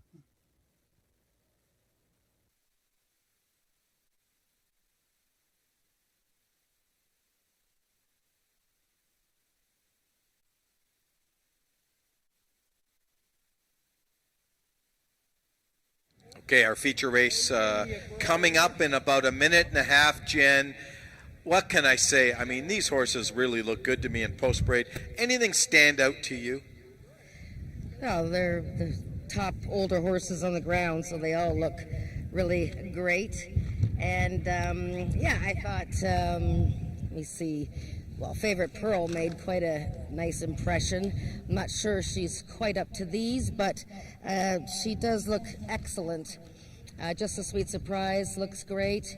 And Chicks Dig My Money Bags, he was quite eager. He was on a mission, so he sort of broke away a little bit from the post-parade. And Maryland Magic always looks good, and he'll try to shorten up to 250 today. Okay, the 6 horses now creep back up to 6-5, so she's going to be tough to beat. And birthday boy Craig Spada looking for this horse to win her 4th in a row this year, especially on his 50th birthday. Good luck with your wagering. Thanks for joining us today here at AjaxDowns. We'll all be back here next Wednesday. Just one note, though, 12:55 post next week, so you just want to mark that down on your calendar. If you're on the grounds, drive home safe. Thanks for joining us today.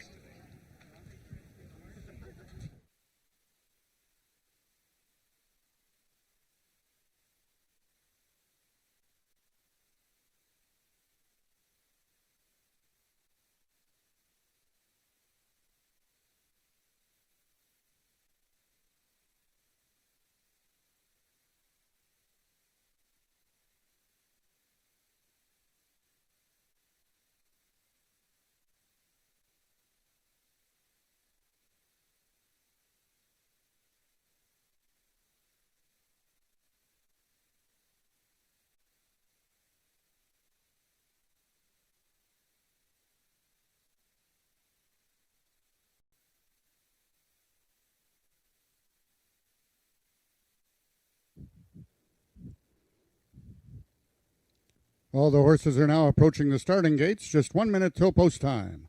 They'll be loading shortly.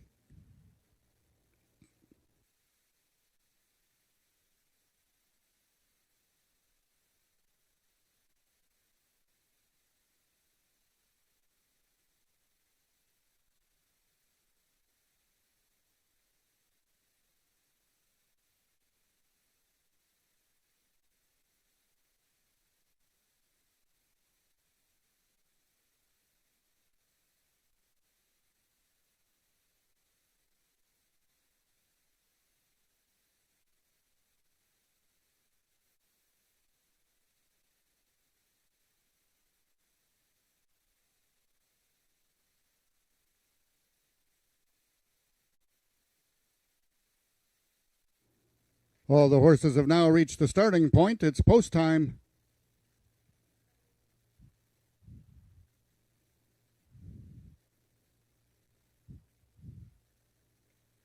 Number 4, Chicks Dig My Money Bags goes in.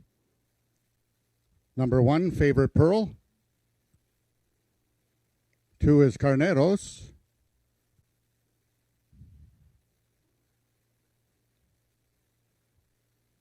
5 is Silken Siri. 3 is Maryland Magic. 2 left to load. Number 6, Just a Sweet Surprise, trying to stay undefeated in 2021. And number 7 is Night Fishing. They're at the post.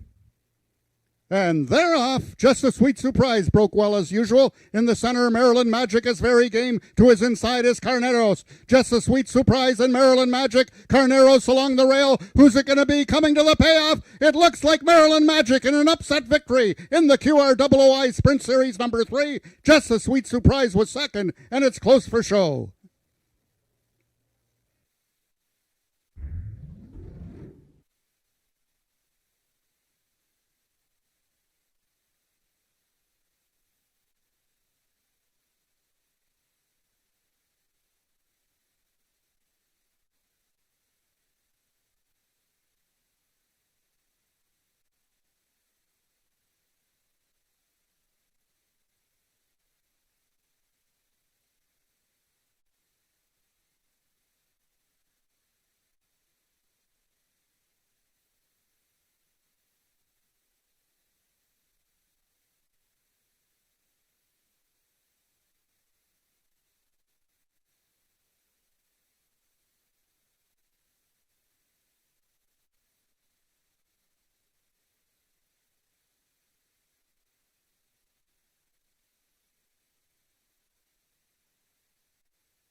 The unofficial winner of the 9th race was number 3, Maryland Magic. We've got a place photograph between number 6, Just a Sweet Surprise, and number 2, Carneros.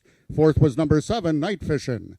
And in the place photo, it was number 6, Just a Sweet Surprise, getting second over number 2, Carneros, finishing third.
Results of the 9th race are now official. The winner was number 3, Maryland Magic, 7-year-old black horse by PYC Paint Your Wagon out of Purely Unsocial by Almighty Dash. Foaled in Maryland by Stephen M. Harris. Maryland Magic is owned by Milena Fitchin, trained by Jason Pasco, and ridden to victory by jockey Ismail Mosquera. Winning back-to-back races was Ismail Mosquera, second winner on the card for Jason Pasco and Milena Fitchin. Maryland Magic winning the distance with a time of 13.044 seconds, carrying a speed index of 105. Rechecking from top to bottom, order of finish in your program should read 731-5624. Those are the total results of the 9th race. Ladies and gentlemen, that concludes our day of live racing here at AjaxDowns. Until next Wednesday, with first race post time at 12:55. Until then, this is Frank Ferrari wishing everyone to stay safe.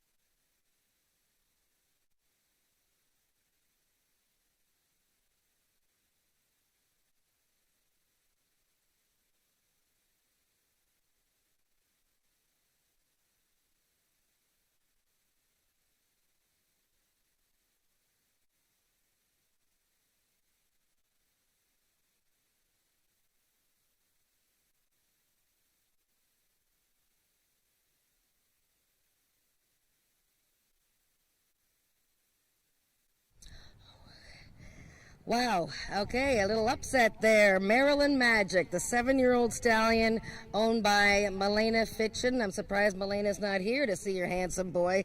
Jason Pasco, Jason's mother Sharon was jumping for joy, and ridden by Ismail Mosquera. If you don't know Maryland Magic, he's as Sharon Pasco says, a good little boy, and he is a stallion, and his first crop of 2-year-olds are racing this year. And a little bit of a surprise, though, Maryland Magic breaking on top, 250 yards, only the second time he's tried the distance, and that is his first stakes victory and his 12th career win in 40 starts. Ismail, you've had a very interesting day. First of all, tell me about Maryland Magic. You were named on him today. Helen's not here. So what did you think about his chances going 250 yards? He usually goes longer distance. Well, I'm just thankful for Jason to think on me about riding this horse. And yes, I have always ridden against him, so I had never been on his back. Last year I came to do a workout on him. Such a beautiful horse, really, such a beautiful horse. Really, I was a bit scared of the filly and Carnero's ride. Do what you say about the distance, but up into the post spray, this horse was very sharp, jumping, bouncing, squealing, you know, and he broke with the head in top, and he never turned back. And it's your second win today, so you're obviously still battling for leading rider, but it's been a different day for you because you've injured yourself, and then you were looking not like you're feeling well at some point, but still 2 wins. Well, you know, it's like a race. You know, no matter how you start, it's how you finish. So yeah, we started a little bad. At the end of the day, we make up 2 wins, and I'm thankful that we can walk away and be thankful to add this race to Maryland Magic resume because it's pretty nice. And I recommend everybody read the nice story about Ismail in the current issue of Down the Stretch magazine, a newspaper. It's also online at downthestretchnewspaper.com. It's a very lovely story about you and your daughter and your riding career, so well done. Thank you very much. All right. Congratulations to all the winners today. I hope you guys cashed some tickets. We're going to be back next Wednesday. Remember, our post time now is 12:55, so we start earlier, and that means we're going to start winning earlier. We'll see you next week.